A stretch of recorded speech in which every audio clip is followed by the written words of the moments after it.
To the third day of our orientation program. Yesterday I wanted to tell you after the session that you are very good listeners, and I'm expecting the similar kind of response today. So to finish on time, we should start on time. Without wasting any further time, I'll call upon stage Dr. Nandana Prabhu for a short presentation on WDC.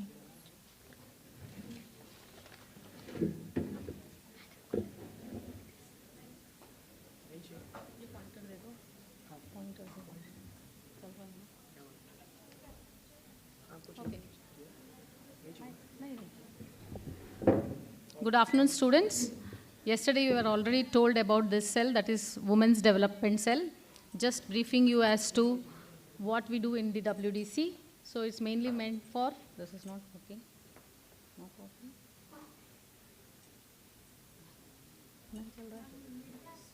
No, it's okay, just slide it.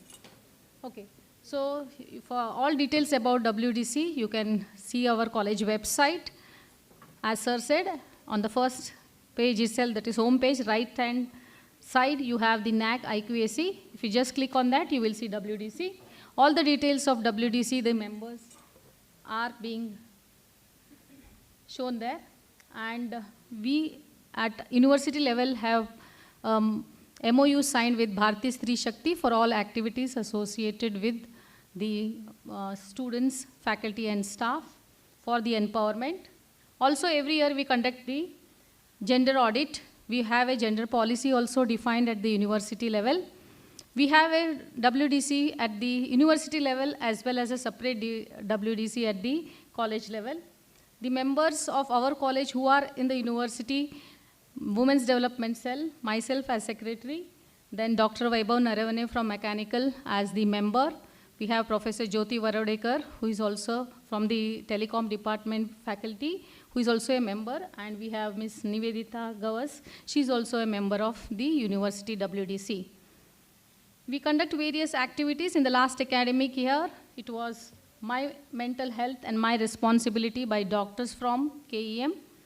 Then Uniform Civil Code. This was also conducted, and the major event was Women's Day celebration, Samarpita, the role of woman in Amrit Kal. So we had also the essay and the poster competition, and last activity was the gender equity audit, which is conducted by auditors who are external to the university. The major event of Samarpita had women who have reached a particular level with all the struggle they had during their tenure and how they have taken up these positions and what is the current role of women, etc. was discussed over here. The WDC KJC also has a cell, this cell, wherein our principal sir, Dr. Suresh Ukrande, is the ex-officio president. Then we have a convener, and we have representatives from each of the departments. We have faculty and staff and students also as members in this particular WDC. They also conduct the activities every year. Out of them, the prominent one is Nari, which is conducted during the Women's Day. That's all I want to say. We will definitely do some more activities this year also. Thank you. You can continue with the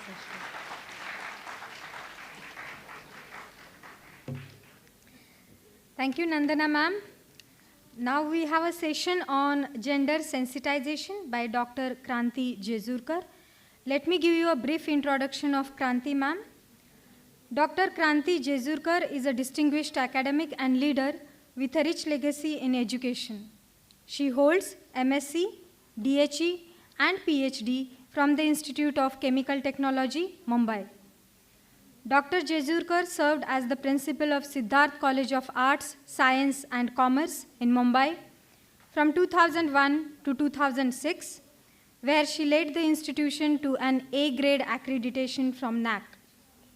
She made history as the first woman principal of the first college founded by the People's Education Society, established by Dr. Babasaheb Ambedkar. Dr. Jezurkar also served 3 terms as a Senate member of the University of Mumbai and contributed significantly to various committees and boards. She played a pivotal role in advocating women's rights in education, notably protecting surplus women teachers and establishing the Women Development Cell at Mumbai University. Her contributions extend to numerous leadership roles as teachers' organizations, national and international delegations, and movements for social justice.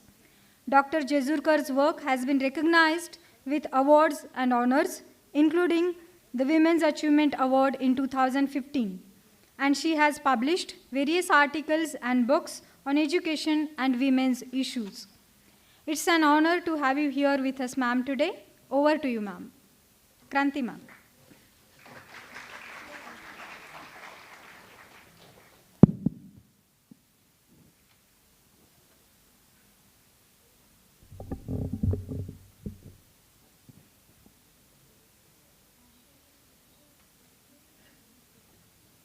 Yes, just a minute.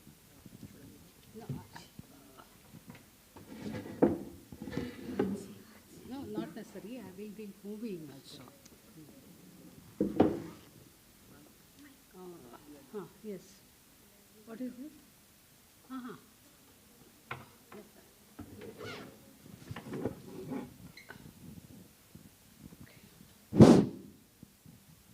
Very good afternoon, all my young friends. As a young friend, I would like to share some of the thoughts, what we feel as an elder generation and concern about you. This particular interactive talk I do want. Earlier in the morning, no, afternoon only, we could not have because of the time constraint. Here I will start, I will see that how it can be done. This gender sensitization afterward. Okay. This first. Actually, it is a gender sensitization session to make you aware that there is a gender gap. What is the gender gap? That is a gap between understanding about the boys, men, and girls and women. So what is that understanding, whether it is correct, or we have to reduce that, we have to remove that understanding to make them strong, make the girls strong, make the women strong, and to come forward in all the areas of the work, all the fields, no differentiation between boys and girls, men and women. That is our purpose of taking this session. Your mindset has to be changed. Mindset of girls, mindset of boys, also mindset of men and mindset of women has to be changed. Then only the violence which is happening in the society will get reduced and will disappear. You understand the violence, dowry violence and all this, you are aware of that. Dispute, not liking, all this happening with the women. And particularly in case of girls, the happening in the colleges, I want to concentrate, or happening in the society, that I would like to point out, and how this happening with them, the violence, can be stopped. Not only reduced, but should be stopped, and they should be treat each other equally. We have to see that both are treated equally. They should not be differentiated either at the workplace, either in the house, or in the society as such. This is the purpose of this. So, what is observed by the government? First time in the Vishakha case, if you have heard about. Vishakha case, there is a movie also on that, Bhavar. Old movie, long back, around 2000 or around 2000. That was the first movie showing that injustice to one of the worker in Rajasthan, Bhauri Devi. That is, it is started with this. Court has taken the, judiciary has taken the note of this, and they have directed that this is a violence which is, in many cases, it is a silent violence. You understand silent? No one understands except the person who is suffering and who made them suffer. They only know that. That is a silent. How it is that I will bring to your notice. You know that in the class, I am not going in the same way as I have gone in the morning or afternoon. I may change my approach also to this subject. What is happening? Suppose in the class, boy is looking at the girl, one particular girl. She only notices that the person is watching her, continuously looking at her only, which makes them awkward, uneasy, cannot concentrate. From this point, generally why boys are looking at the girls, that is a general concept. But if you have seen the movie, or if you have observed the movie, that is recently, what is that movie I just referred? In that, very popular, which movie I have mentioned, I just forgot now the name, that in that, instead of boy, girl is watching to boy by moving like that, and that boy is saying, please, please, don't look at me, please, like that. Generally what happens, boys are looking at the girls. Jingat, no? Jingat, that movie? Sairat, sorry, Sairat. The movie Sairat, in that, it is shown opposite. Generally, boys or men look at the woman or girls.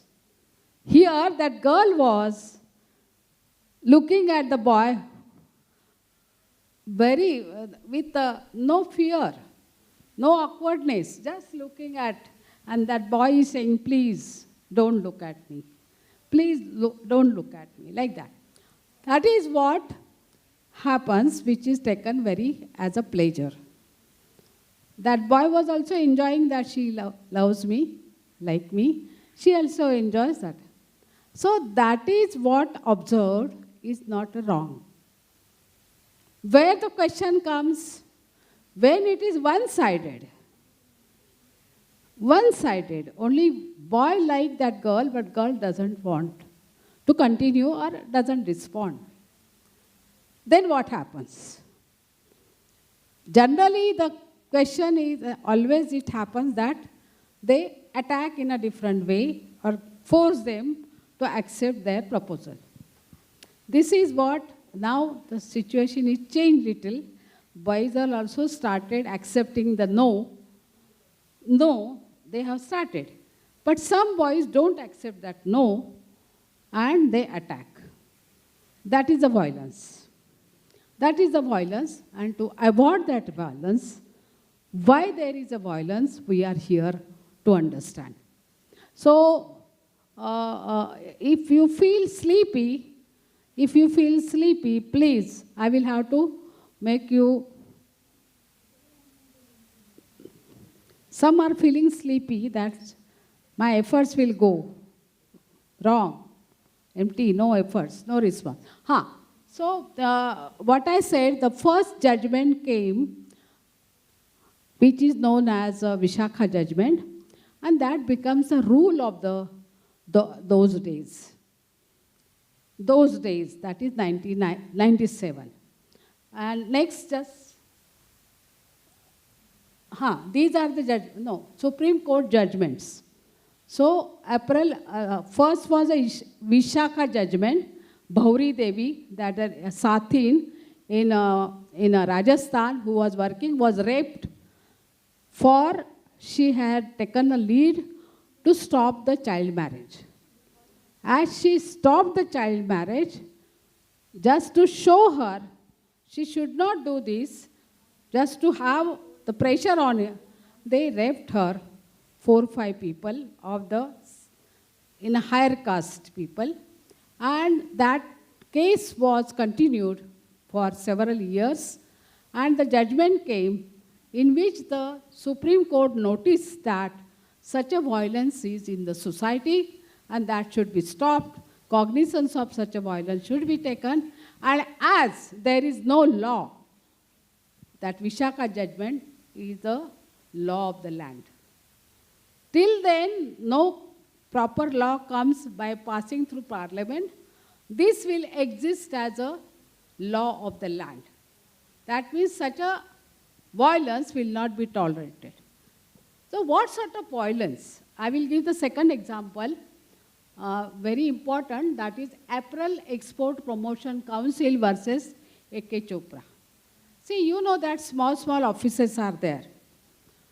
And this is an old story, 99, 98 and 97, that offices were not having all the equipments like your laptop, printer, Xeroxing, etc., etc. Small offices, 4 or 5 employees or 10 employees, very small number of employees.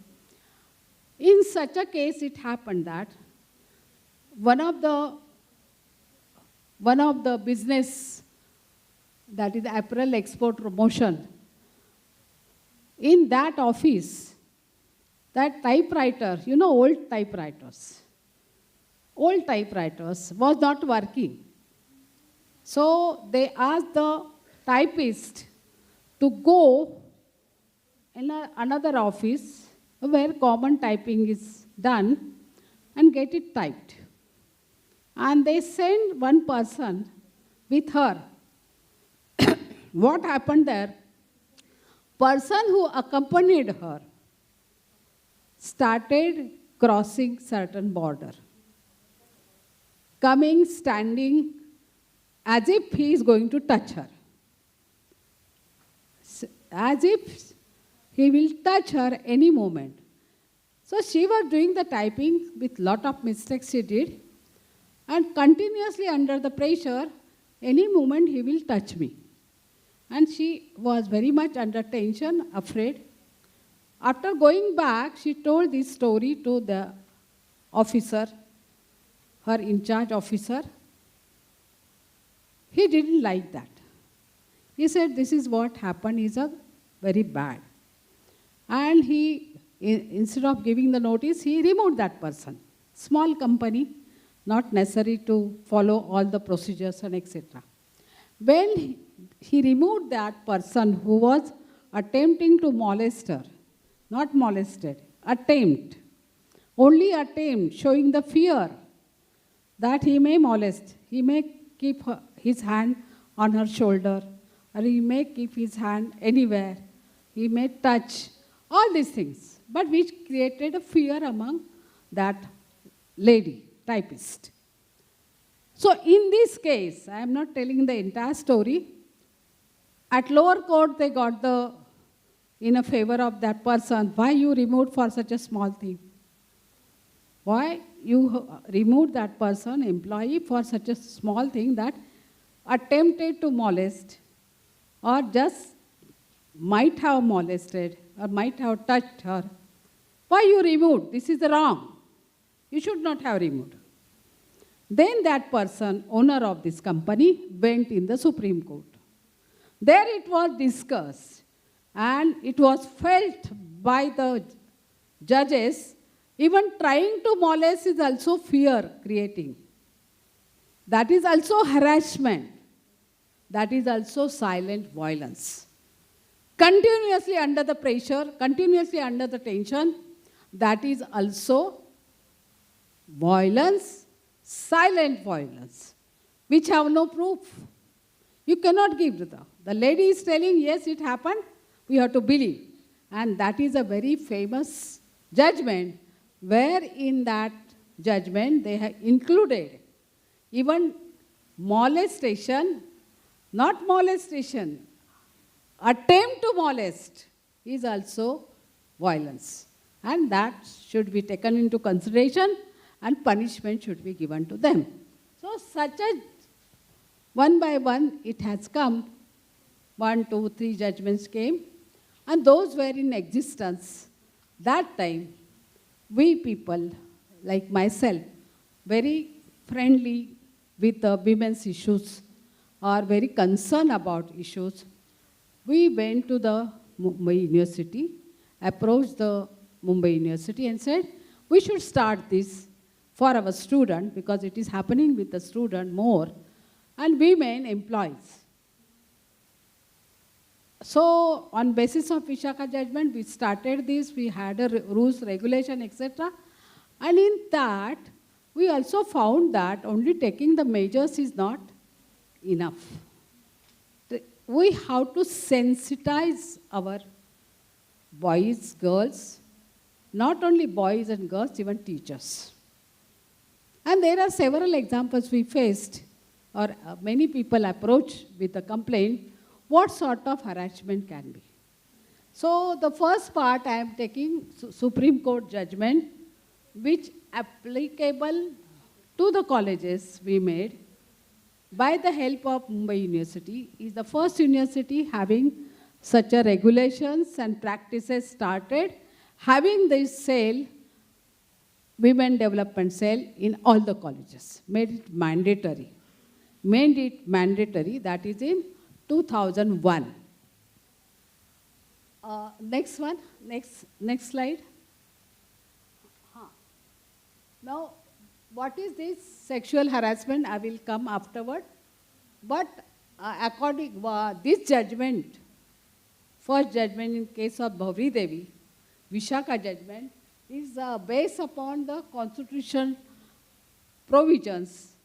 Whatever provisions in the constitution, on the basis of that, verdict was given. Next one. Now, this is the definition of all what should be treated as a sexual harassment. I am going to treat as a sexual harassment, then we'll come to gender sensitization. Punishment, imprisonment. So those days, one more thing was available, that is Indian Penal Code. You have heard or not heard, this is to give the punishment, there are various provisions are there. There are provisions in the Indian Penal Code. But what is the drawback of the Indian Penal Code? The first step they take, that they put in if the complaint is there, you have to go and you have to lodge the complaint with the police station nearby. And first thing they do, who are so charged, they put in the jail. And that was the fear, that what sort of violence they had, what sort of attack they did, that is a very comparative to other, that is stabbing, killing, rape. All these are very serious and these are negligible compared to that. It is not severe. So for severe things, imprisonment is okay. But attempt to molest, touching, or watching, staring, all these which are mild, which doesn't harm the person, only mentally they are disturbed. If the crime is of that sort, then what is to be done? What is to be done? For that purpose, then our government, central governments, women's organization together started thinking that we should form some official law for that. Even though existing Indian Penal Code, there is a provision, but that provision is so hard. So people don't approach even. Women are not ready to go to the police station for such a complaint, but they are sufferer. They are sufferer. So then this after judgment, 2013, the regular law came, next one. No, next one. So, what is the sexual harassment? This comes under sexual harassment. The law is also known as the sexual harassment law. Prevention, prohibition, and further stopping that. No, next one. Well, no, before that. No, next one. SH Act, that is sexual at the workplace, also a following behavior. What is the sexual harassment means? Neither, not playing with the body of the opposite, not that sort of harming them, stabbing them, or killing them by pistol or anything of that sort, which exactly harms the body. Here, this sort of harassment which is not noticed or felt by the other people so serious. This is not felt by others. Oh, what is there? Pinch, no? It's okay.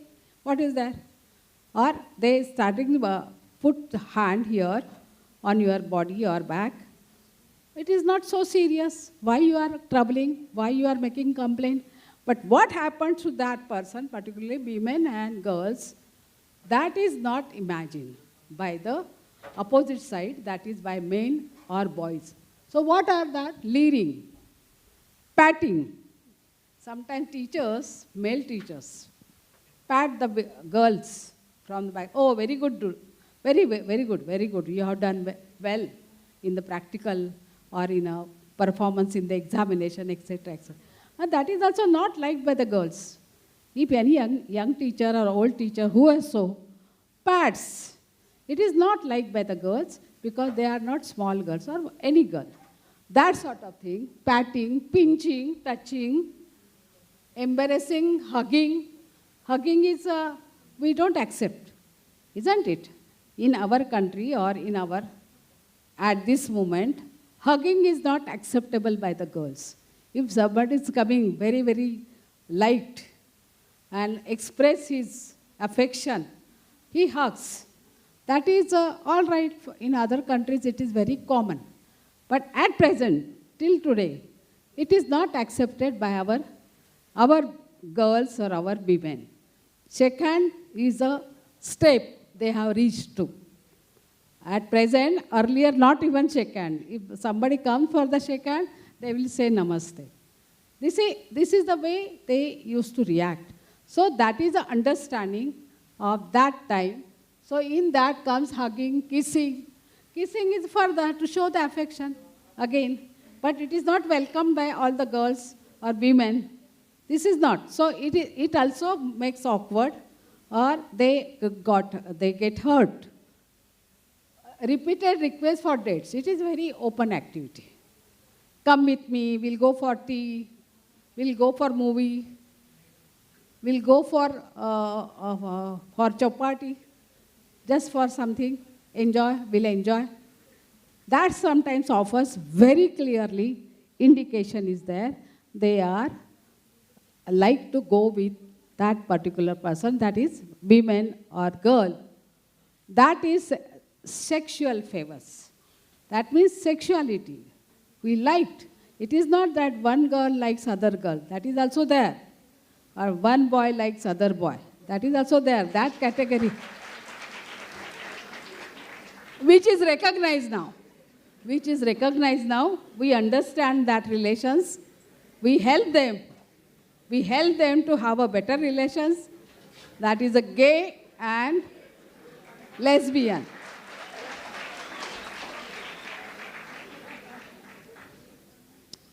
Or third gender also there, transgender. We recognize this, and very much now they are recognized. They get the job. Now because earlier the column was only for female or male. Now there is a column for transgender also. That is recognized now. That is throughout the struggle made by the women's movement to recognize them, otherwise they were not getting job, not getting admissions even. Admissions in the educational, that is your colleges or they were not getting that admission easily. Some were giving by changing that, instead of transgender, say something, either female or male. And they used to get. But now officially it is included. Included. What is your gender? Male, female, transgender. That is a victory of the movement of the women that I can say proudly. So next, personal sexual appearance. See, that is also violence. Means some is very fat. Generally on the fat, they pass the comment, isn't it? Or they laugh. Then the person may be boy or maybe woman. But generally women are the targets. If they are teachers, still further.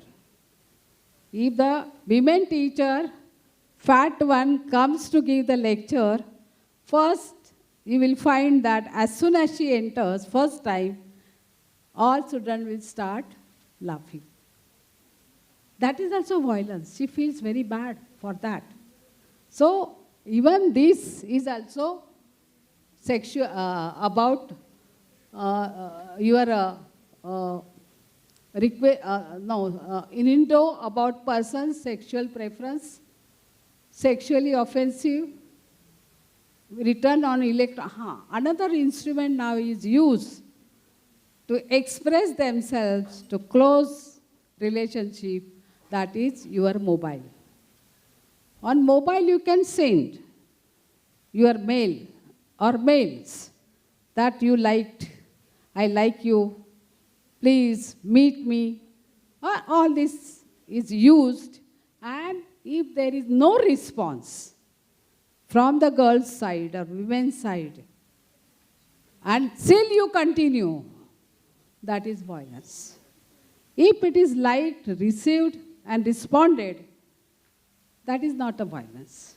But if you don't respond, the person is not responding, the girl is not responding, women is not responding, is a violence. I will give the example.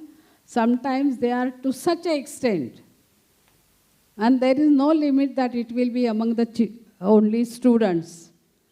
Student and teacher. I have mentioned in the morning also that example, which I have handled it or I faced it while complaint came to me, that one of the student has taken for granted that she is in love with him, student. Even though it was not true, and started sending the messages. Then she told that it is not correct, you don't send the messages. He did not stop. He continued, and not continued at any time. After 12 night, he will send mail, he will send. Then she changed her mobile number. Then he started coming nearby, searching her address, finding out her brother's phone number, again sending the message. So started continuously that. At one stage, exam was nearby, and he may not perform his exam well. We said, now you stop it, we'll give the decision afterward. Her complaint is there, but we'll give the decision afterward. At this moment, he said, I stopped, I will not do again, and everything. And he was allowed to appear for the exam, everything. After the examination, next year, again he started. Then that lady, who was a teacher, left the college to that extent. So this sexuality, it is known as soul. His feeling, very, very much feeling after so much opposition, after so much negative things, that means everybody convinced him, your feelings are wrong, she is not responding to you.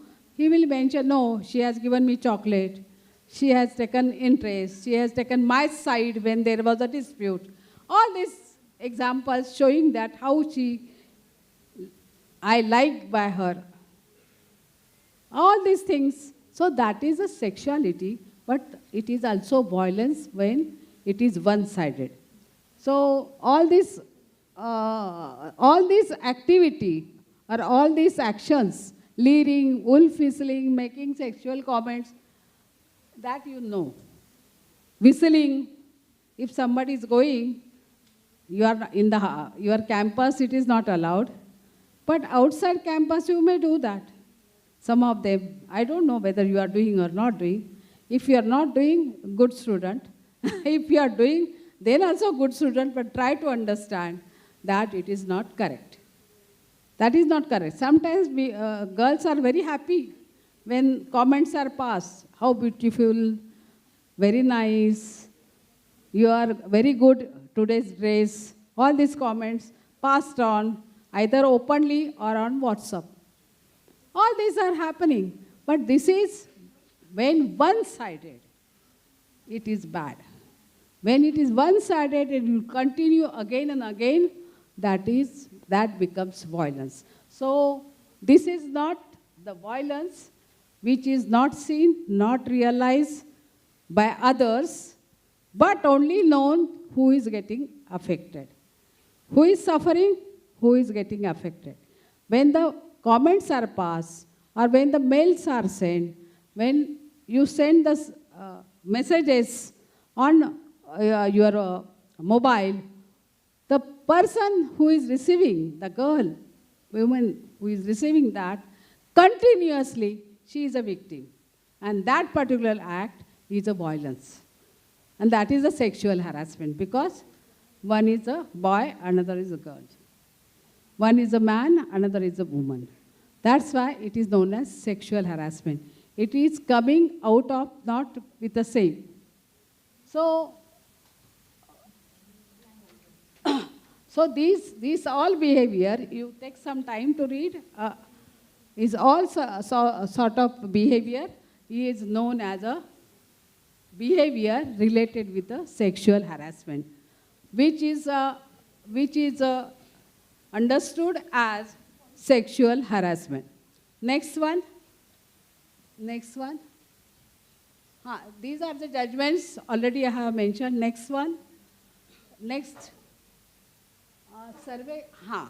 So first, when it has come, Vishaka judgment came, then people started thinking that whether it is true, whether what says Vishaka judgment is really girls are facing, women are facing.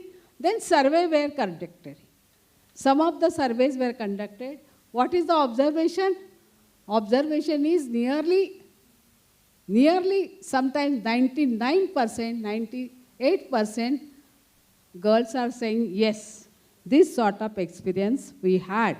That means passing the remarks on mobile, WhatsApp, messages, expecting or asking to go for a movie, let us go for the tea, let us go on seashore, all these sort of things, whether it is happening.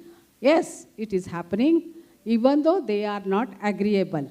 So it has been observed, yes, such a violence is there. And they can't study then. The girls cannot study. That is, we found they stop coming to the college also sometimes, take little break also, and they again come. That is an experience of nearly 98, 95%.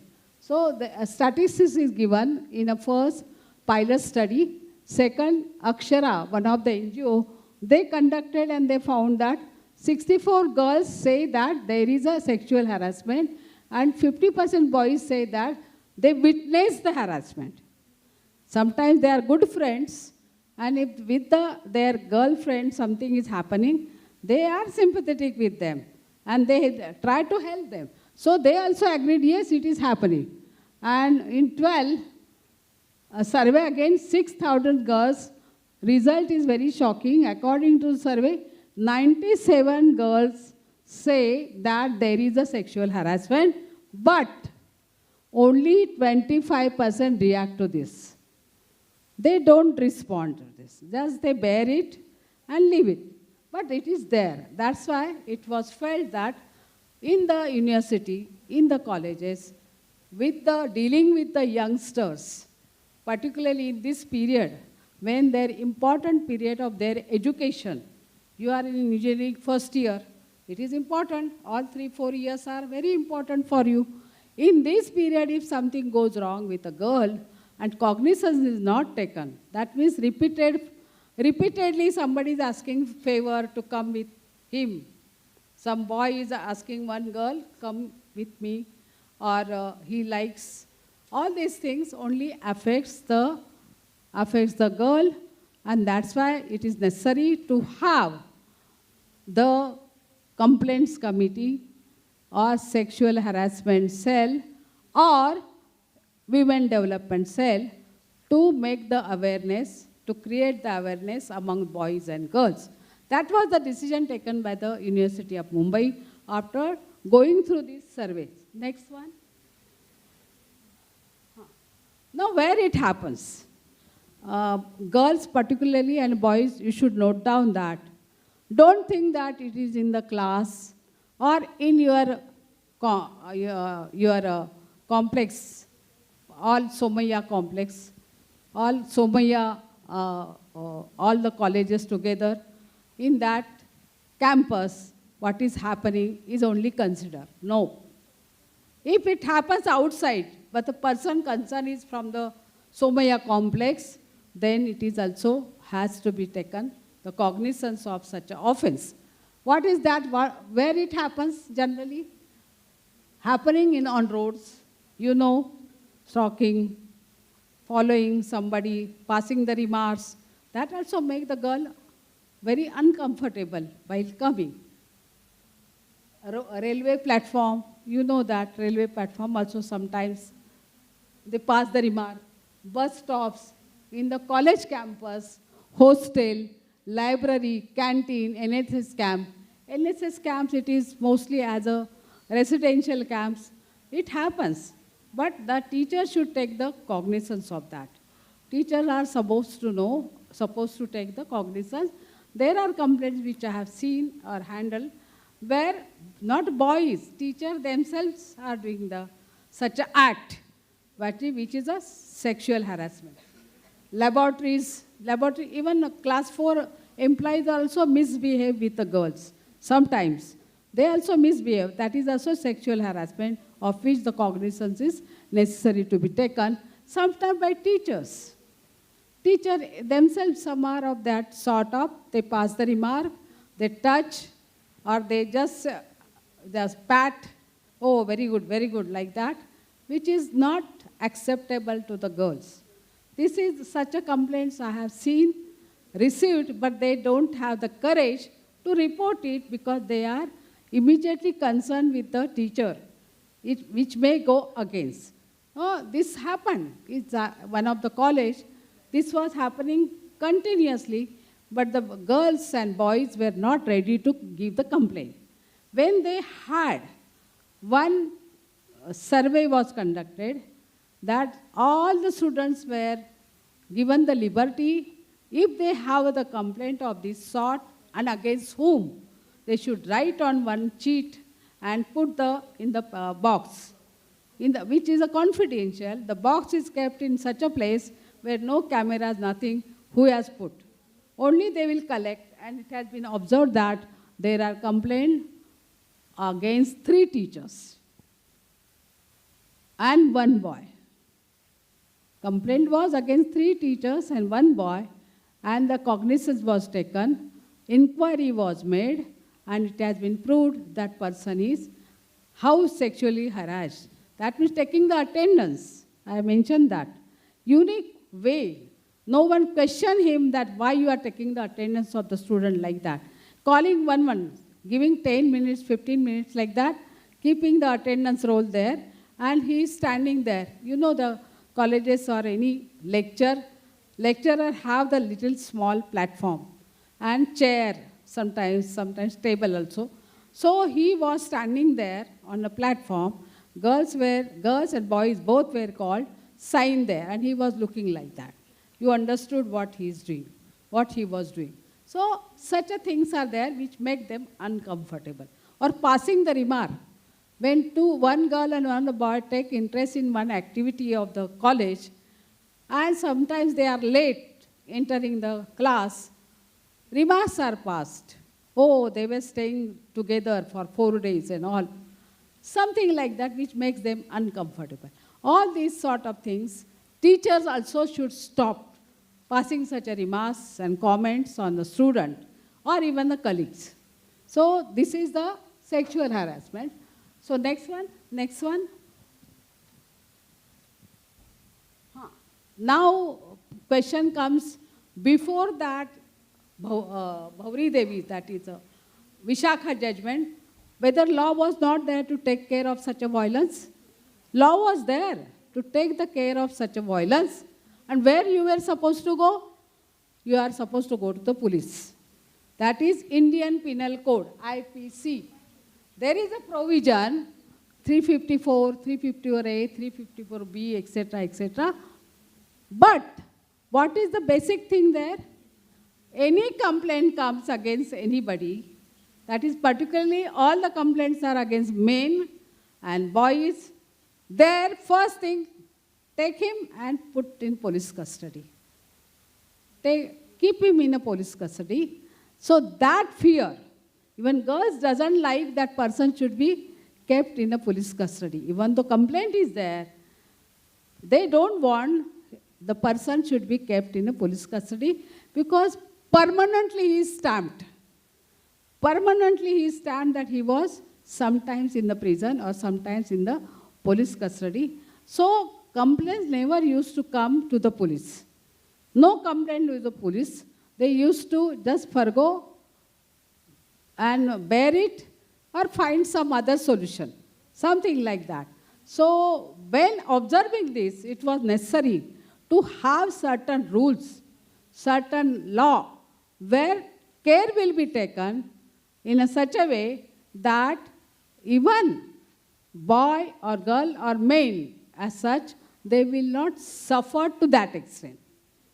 No punishment, such a hard punishment to them, that they will suffer or they will suffer in their profession, they will suffer in the society. So that to avoid this, the law has come, which is in 2013. Law came, Vishakha judgment in 97. 99, another judgment where attempt to molest is also your crime. Attempt to molest is also treated as a crime. And then 2013, with a lot of deliberations, law has come, and that law is known as sexual harassment law. Is it there in that? Just see. No. Then next slide. Next one you take it. This is over. Eve teasing and all. Even eve teasing is eve teasing, which was taken as a casually. Then boys are standing on the corner of the road and whistling when the girls are going, women are going. That is the eve teasing. It's taken, sometimes taken positively, sometimes taken negatively. That depends how they are doing that. Even colleges, some colleges were having that complaint that such and such a group of students come, sit on that. In your New Bombay only, there was a complaint. And when time of the starting the college, opening the college in the morning, they whistle. When particular girls were used to go from there, they whistle, pass the remark. Remark may be very good at first sight. First, when they hear, that is very beautiful, or some cinema movie songs were sang, and this way they were heard. Once it is okay, that is encouraging also. Sometimes girls also feel very good. Oh, I am looking very nice. So that also encourages. But if it goes to such an extent that abuse comes, proposal comes, some demand comes, then it goes, it is harmful to the girl, they don't accept. Now next one, you didn't find, you didn't get it there? Not getting there? Another one. The other presentation. Another one. The other presentation.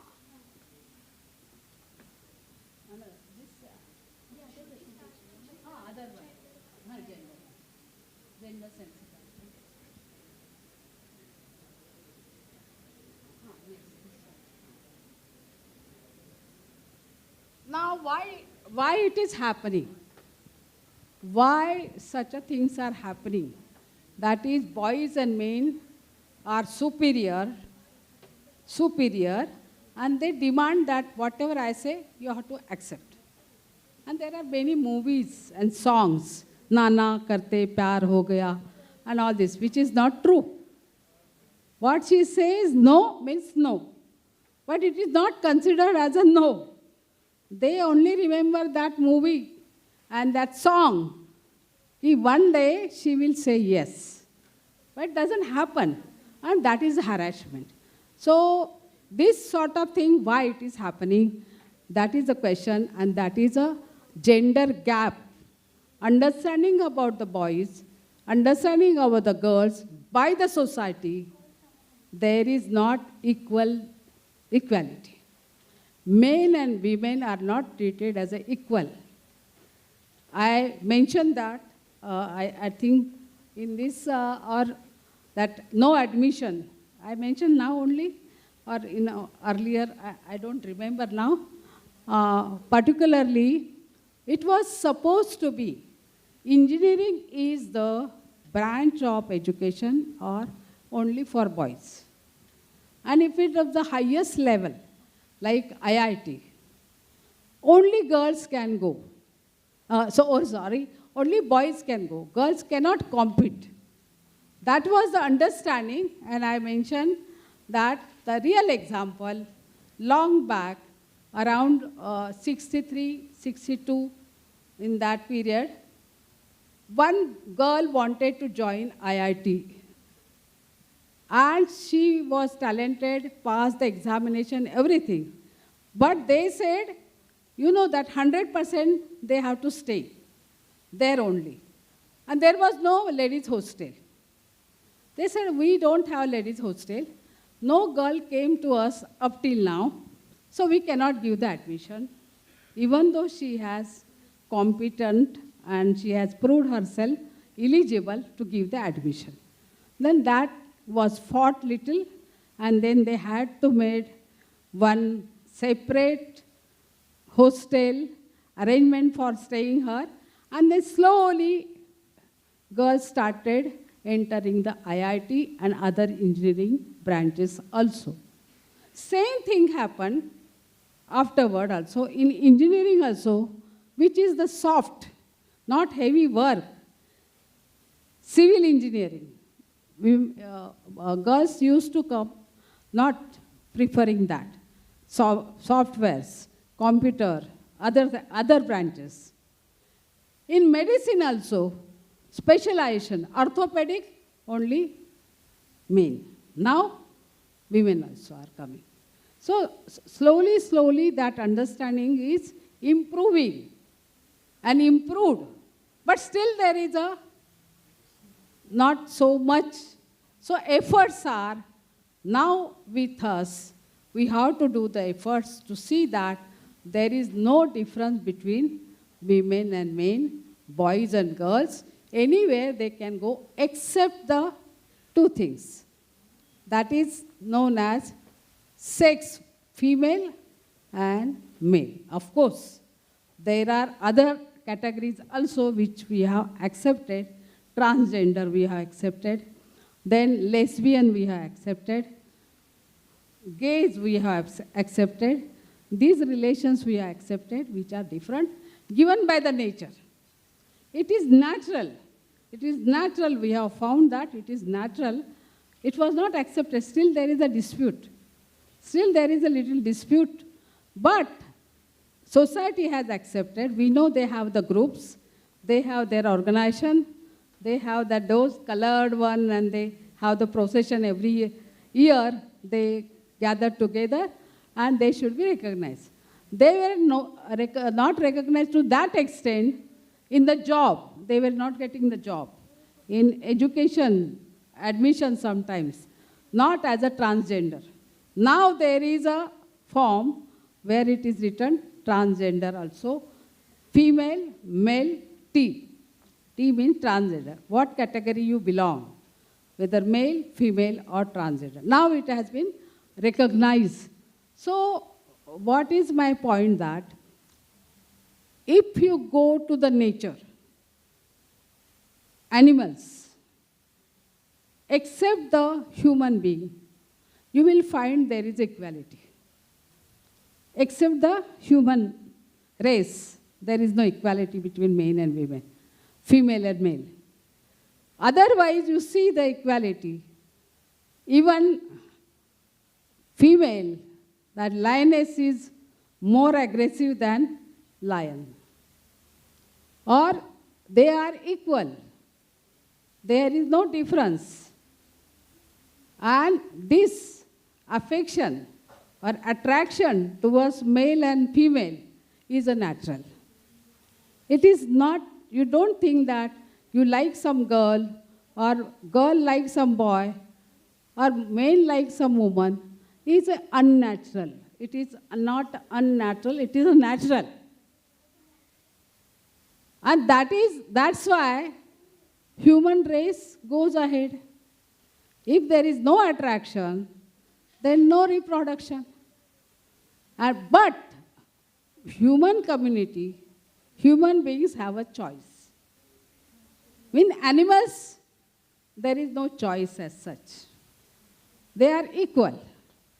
They don't have a choice. Men, they have a choice.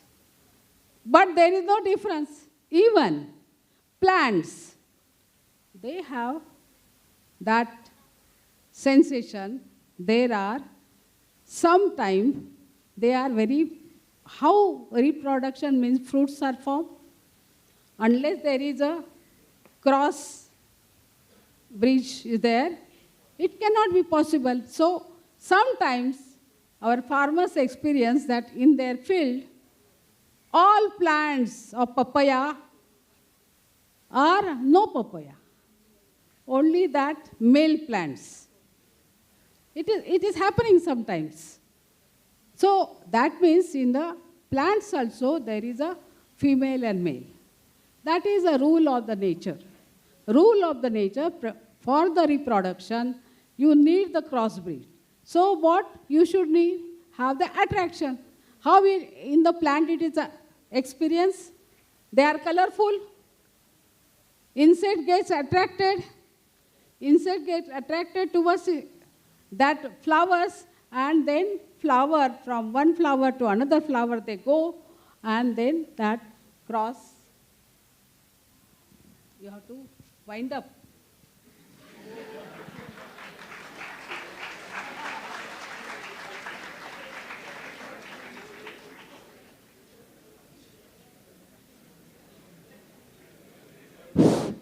What I wanted to convey, that violence.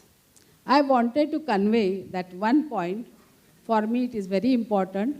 I am not going in the details that complaints committee, all these things, etc. How that mechanism or how to operate that. I want to say that violence won't be there among human beings when there is no gender gap. You understand? Gender gap means both boys and girls will be treated equally. Otherwise, what is happening? I will give only one example.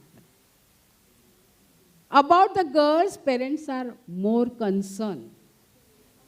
If they want to go for a picnic, trip, or even NSS camp, they take the permission from the parents. Boys don't take the permission. Simply they join and inform the parents, I am going. Isn't it? Why? One more incident I will give.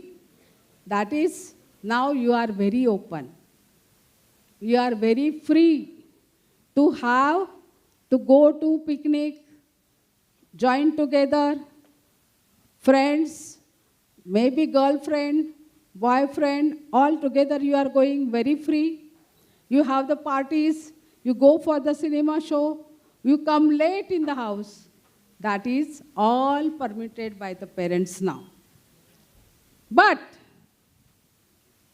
For women or for girls, there was a movie up to certain. Saat Chaat Gharat. Saat Chaat Gharat, that was a movie. That means girls are supposed to come before 7. Is it possible in these days? When your classes are for a long time and everything, it is not possible. But that concern is there. And suppose I put that question in several workshops that if the person, that boy has gone for the picnic or for the party, which is up to the late hours, 10, 11, now it is normal. It is not taken as odd time. And if they fail to reach home back by 11, 12, 12:30, what they think about the boy? Suppose boy has not come and could not be communicated on our mobile also. They feel, no, they are very upset. Then what they feel, what must have happened to my son or boy? What they think about? Can you tell me? Anybody? What they think? Huh? Drinking. Yes, that is also true. Late hours, that means they are involved in drinks. Okay, any other thing? Any other thing? Pardon? Driving. And further? Yes?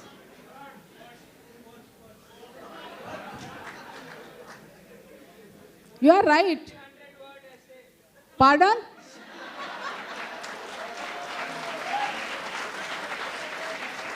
All could hear, I could not hear.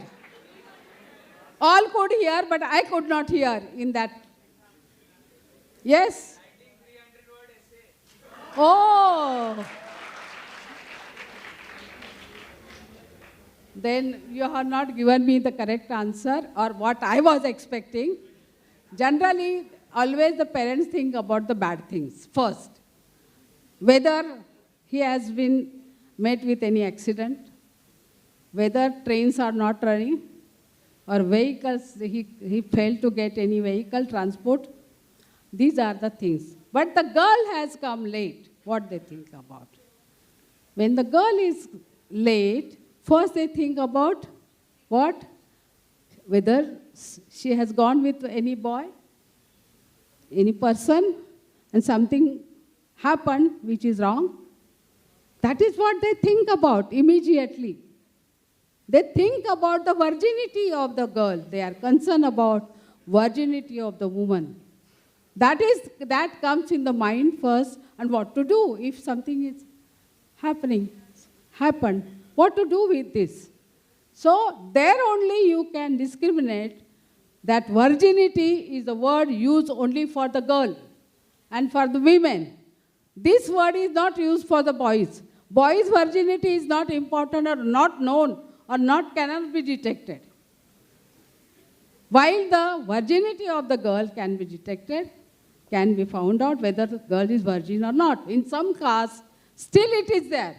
In some castes, still it is there. If the virginity is not protected or not virgin, the wife, after the marriage, if they are thrown away, they are sent back. This is the issues of the society from which you have to come out. From which you have to come out, and that gender gap, they are equal. If they have gone wrong, but this is also true for boys, for men, then what's wrong with the girl or woman? She also have the feeling. She also have the sexuality.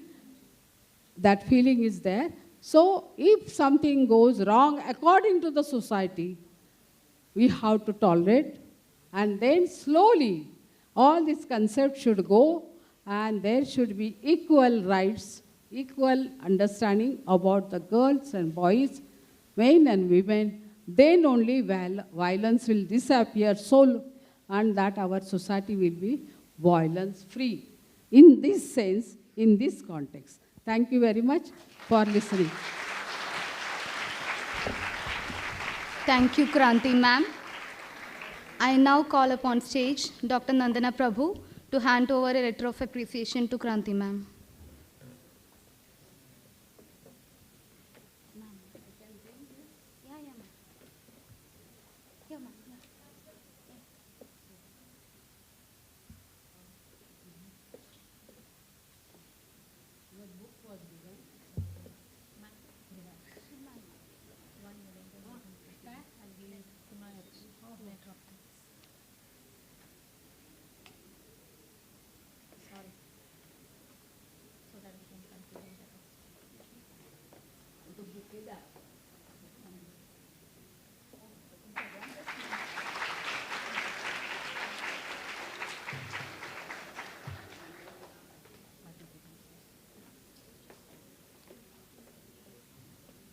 Thank you, Kranti ma'am. Our next session is by Ms. Hetal Mundra, faculty member at Riedel.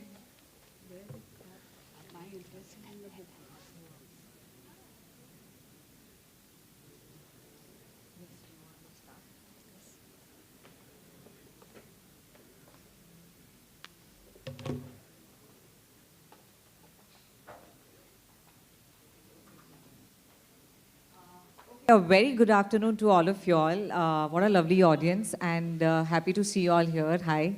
Yeah, someone I know probably. Yes, we just met. But very, very happy to be here. And can we have a big round of applause for how adorable Kranti ma'am is? And I think how progressive she is, and she was able to share such valuable lessons for all of us. I think I'm a big fan, ma'am. Thank you. I'm Hetal Mundra. I used to be a faculty on in this institution for 13 years. I had taught in the Department of Electronics and Telecom, and I'm an absolute love with the work that I was doing here.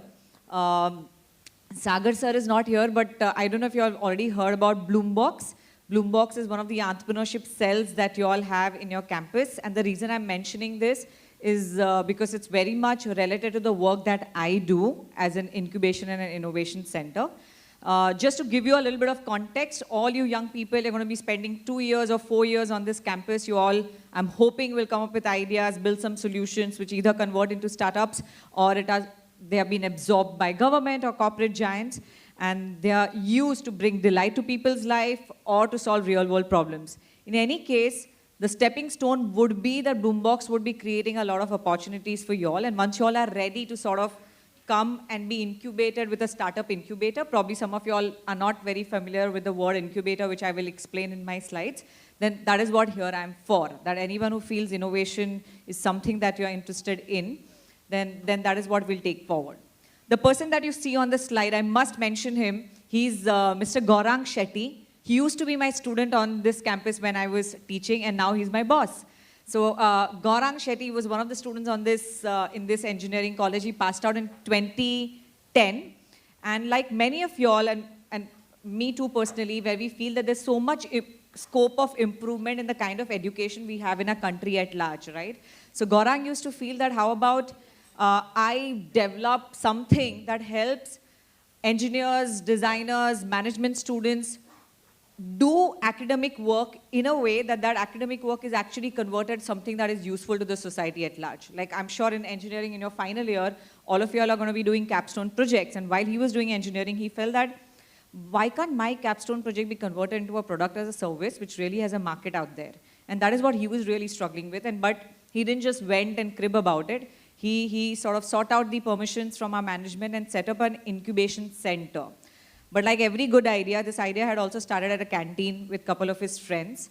And they thought, let's build something where, you know, students, faculty, anyone, designers or startup founders could just come together and build and solve for the pure joy of it, not necessarily for any academics. And that's what he worked very hard on. And he set up something called as RIDDLE, which stands for Research, Innovation, Incubation, Design Labs. Right? And I was mentioning to the group of students in the morning also that what are we? We are a Section 8 not-for-profit organization.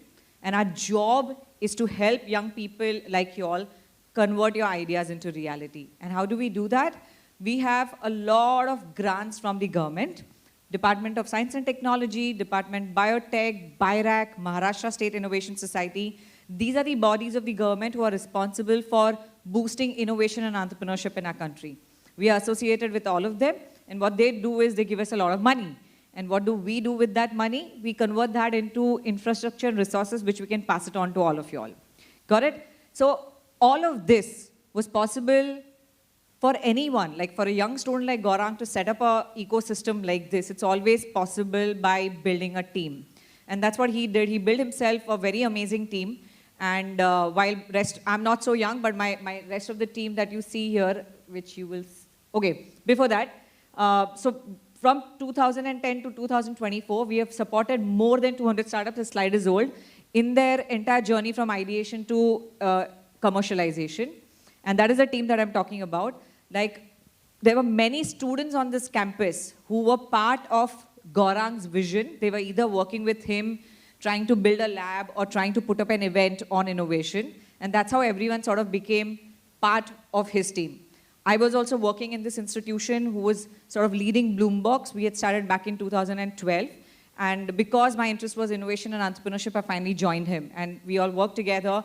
And the reason I'm putting up a slide of my team is to remind you all that teams are very important. So anyone out here who feels that, I have an idea, I want to work something on it, but I want to keep it to myself because, secret and all of that, don't do that. Like, ideas only flourish when you share with other people.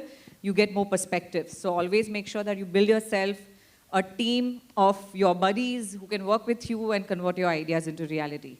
And that's the only way to go forward. But Gaurang had a sort of a mandate for all of us that you do not get to speak about innovation if you've not innovated yourself ever.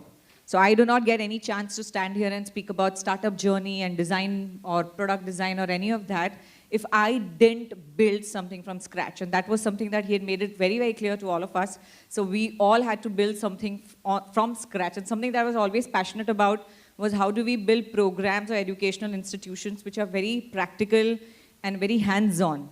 And that led to me and my team putting this institute together, which is my baby for last 4 years, which is Somaya School of Design, where we offer product design undergrad degree for 4 years. And it's shaping up well. I'm sure you all will meet my students very soon.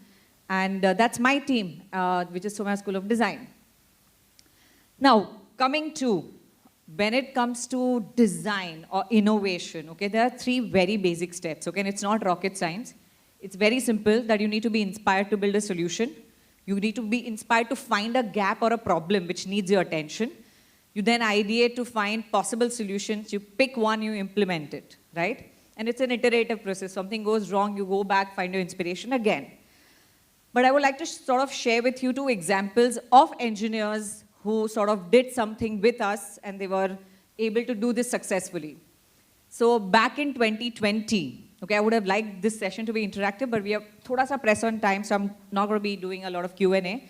But back in 2020, we all know that we were hit by Corona, right? The entire world was hit by Corona. That's when Riddle had announced one design challenge on campus that why don't we build some solutions to fight this monster? That's when there was this first-year engineering student, Nihal Singh Adarsh, who came forward and he said that, you know what, I'm inspired to build a solution for this because my mom is suffering. My mom is a doctor and she has to deal with these patients, rightly so, that's her job to do, but she has to do that in a PPE suit. Do you all remember the blue color PPE suit that doctors had to wear? And it's getting very hot and sweaty for her, full day she has to be in it, and it's a very crucial job that she's doing. I really want to do something to make her life a little bit more comfortable. So the point I'm trying to make is, Nihal found his inspiration from a problem his loved one was facing. You could find problems around you all the time. If you observe your own lives or the friends that you have around you, your parents, your relatives, your neighbors, you'll always find a lot of problems that need attention, right? So Nihal found that. There could be something else too to find inspiration. Like for example, there was Bhavya and Atur, also second-year engineering students back in 2014, who were like, they were big fans of Harry Potter or something that they wanted to build, something magical, something that comes out of the world of, the Hogwarts world, right? And my CEO, my current boss, that is Gaurang Shetty, was also very interested in that. And they all together decided to build something. What we do when students like Bhavya and Atur and Nihal Singh Adarsh come to us, we give them a playground. And when I say playground, what I mean by that is, we have a lot of laboratories that we have set up. As I had mentioned, that through government we have these grants, and what we do is we set up laboratories on our campus, labs like, there is something called as fabrication lab, Fab Lab, which is associated with MIT USA, where we have 3D printers, laser cutters, vinyl machines, CNC machines, and all of that for you to convert any idea that you could have and just quickly make a prototype, right? Like there are, in my 13 years here and in total 20 years on this campus, I've never found any batch or any group of students dull, okay? I've always found them very, very energetic with a lot of ideas. What differentiates with my very early years on this campus and now is that now my students can actually convert that into a quick prototype, right? Like pehle agar kisi ko kuch ek fancy pen banana hai, I want to make a pen which has so many cool features, he or she would only think and talk about it. But now you can quickly 3D print it and do something about it. So that is the kind of labs that we have on our campus now. Then we have something called as bio lab, where you can convert kitchen waste into wearables. You can do some genetic modifications and build products out of it and things like that. And a lot of cool products that have been developed in my lab. In respecting the time, I will not go into every detail of every project, but you're happy to come visit us and I'll tell you about it. But yeah, we have Fab Lab, we have Bio Lab, we have XR Lab, we have Paper Lab. There are tons and tons of labs where you can experiment with things and build things. So Nihal did that. Nihal, I remember it was COVID and it was, there was lockdown everywhere. We got some special permission and he was spending time in our Fab Lab, you know, without any one of us, and we were helping him on Zoom of how to operate a 3D printer, but the boy did it. He made a contraption which you can wear around your neck and the air would come in and out and the PPE suit will get ventilated. And even these boys made an amazing chessboard which if I'm playing on that chessboard, the opposite side cut chess pieces will move on its own.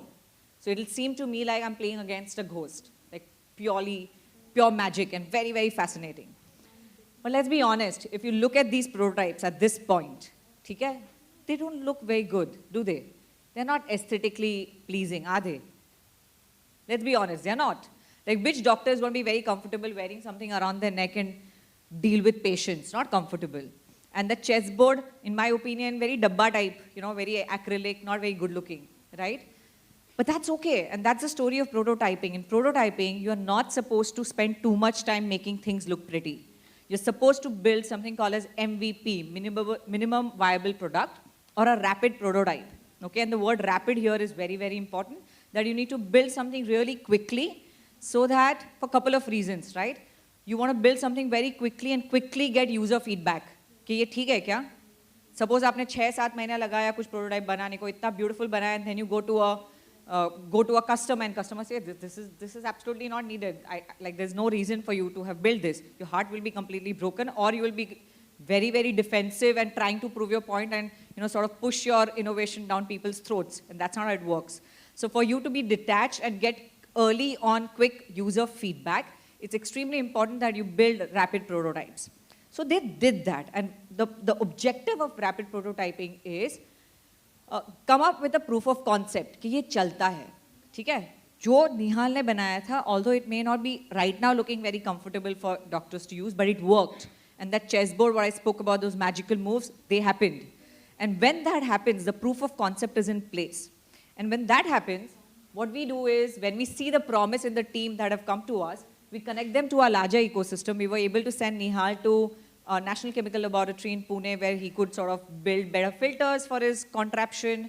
We were able to help him get patent. We were able to get him certification because it was a medical device. So these are the kind of services and support that we give to our startups. And the chess team sort of interacted with dignitaries across the world. They went to Startup Istanbul. So sometimes what happens is, when you innovate something, you fall in love with it. And that's what happened to all of us when these boys made this. So much so that वो acrylic का जो डब्बा था ना, उसके अंदर हमने lights भी लगाई थी, ठीक है, to make it look even more fun. And when you're building something, you sort of try to put all the features that there are there in it, okay, when it sometimes doesn't even make sense.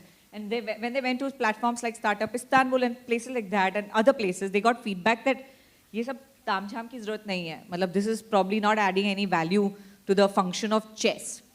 And that's when it's very important that you take that feedback from the user and not be defensive about it and change it. Nihal changed his product to something that you can wear around your waist, comfortable, not around your neck anymore, and with a click of a button, the entire PP suit would be ventilated. And the chessboard was converted from that white acrylic chessboard to a sleek-looking chessboard, the authentic, classic chessboard, with all the magical features that I spoke about. Now, of course, Square Off has become a huge thing, bought over by international giant, and now the chessboards they are making is something that you can fold it and keep it. Like, that's how advanced the technology is. Now, when some success stories such like these come out, we help these innovators with the grants that we have from government, right? There's something called as Nidhi Prayas. So Nihal was given a Nidhi Prayas grant of 10 lakhs for a period of 12 to 18 months, and he was a first-year engineering student when he applied for it. That, you know what, I have this idea, I've made the MVP, but for me to better this prototype, I need money. And there's a grant called as Nidhi Prayas, which any one of y'all can apply for, and you can get a grant of 10 lakhs for the period of 12 to 18 months, where you convert your idea into reality. Of course, the committee will review your idea, your team, and everything. And Nihal also came on Shark Tank India, and 4 out of 5 sharks sort of supported him, mentored him. And Square Off went to Kickstarter. You all know Kickstarter? Yeah, it's a crowdfunding platform, and they were able to raise money there. We were able to connect Square Off to certain celebrities in India to just make sure that they get the enough visibility. So Amir Khan was one of the chess players, and who very well supported them by sort of giving them some PR. But Gaurang Shetty beat Amir Khan, and that's a flex that we always share. Yes. This is a video which I think you should go online and check it out yourself. I'll not spend time showing you all Square Off video. But yeah, so far, let's set some context. So we are Riddle. You all have ideas, come to us. We can give you laboratories to build prototypes. You all need money. We have grants in place to sort of support you. What else do? We have these connections with various agencies, be it patenting or medical certification in our ecosystem, which can help you. Apart from that, we also do training, right? So entrepreneurship is something that you can't really teach, but we still have a program known as Riddle Startup School, where we put together a curriculum where all the stalwarts in the world of entrepreneurship, like Dharmil Seth from PharmEasy, Nilesh Mundra from McKinsey, and Srirang Godbole from Oyo Rooms. These are the kind of faculty who come and teach our students about entrepreneurship. And when I say teach, you will be working on a live project, okay, which you are hoping to convert into a startup or into a product or a service. And you will be working on that product or service while these people will sort of guide you and take you forward. Apart from that, at every stage, you could be at idea stage, you could be at prototyping stage, or you could be launching in market. We have several grants and several programs at every stage which you could be interested in. Just a couple of examples of our startups, and they are your seniors, your alumni, and hence I'm sharing. There's someone called Amit Shah, who is a pass out of this engineering college, who built a product known as Offie. So what is Offie? Suppose if I had to take a quick quiz of whatever you all are paying attention since morning when this orientation is going on, I would keep a Offie device here. All your phones ka internet will be disconnected. You all will be connected to the Offie device. The Offie device will send a quiz to all your phones. You all will do that MCQ. All the result will be collated by Offie and be submitted to me. So Amit has developed this particular device, and more than 25 lakh exams in 100 plus colleges use this product. He's deeply involved with government and a lot of entrance exams where this is being used. We were able to help Offie with raise funds and get him some publicity. GeoVio is one of our startups who's doing really, really well. So rural pregnant women do not have access to healthcare like urban women would have. So GeoVio has developed a Rudraksh ka mala, which you can wear, which would sort of collate all your vitals on regular basis. And Senthil, who is the founder of this company, has come on Mission Start Up. Any enthusiast of startup world would know this show, and they had won it. And we've been able to help them with BIRAC grant and certain grants and some publicity. Indra, again your senior, who made a waste management wastewater management system using some new technology. We were able to help them. They built sort of prototype on this campus. And now they've raised Series A round of 33 CR. Google Indra, they've become really, really huge. Raimo was another senior of yours in the final year of capstone project. Final year में जो project बनाया था ना उसने, it was about can a machine give physiotherapy to a end user, right? The number of physiotherapy doctors that we have in our country are far lesser than the number of patients who require physiotherapy. So they developed a machine who could do physiotherapy rather than the dependency that we have on doctors.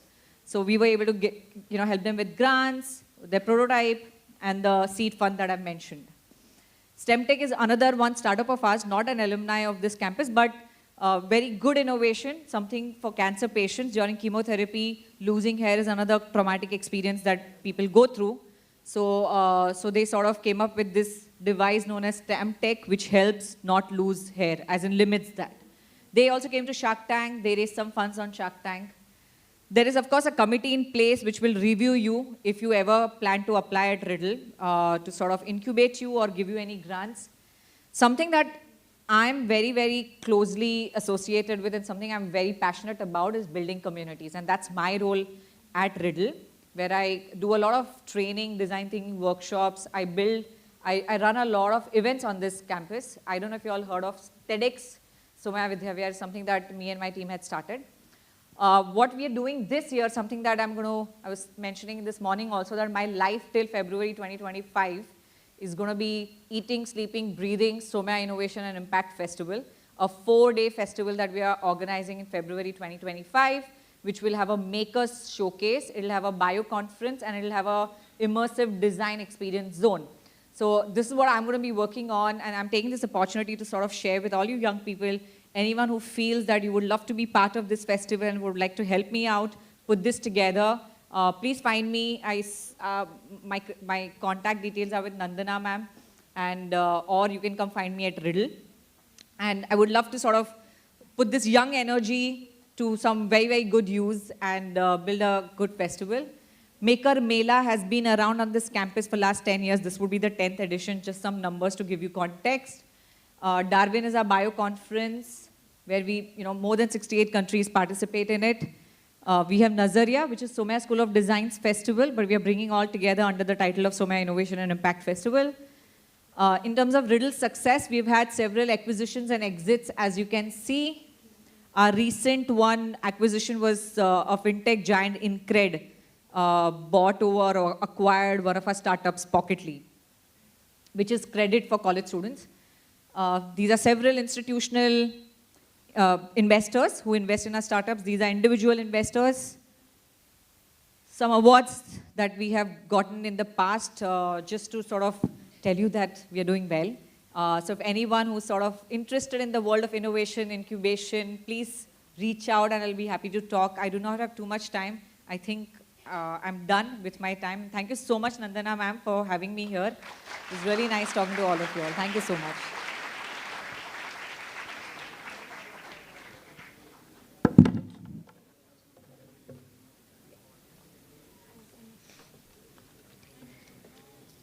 Thank you, Ethel ma'am. Now, by now you might have realized that you are supposed to participate in so many co-curricular, extracurricular activities. At the same time, have to complete your tests, assignments, projects. On top of that, 75% attendance is compulsory.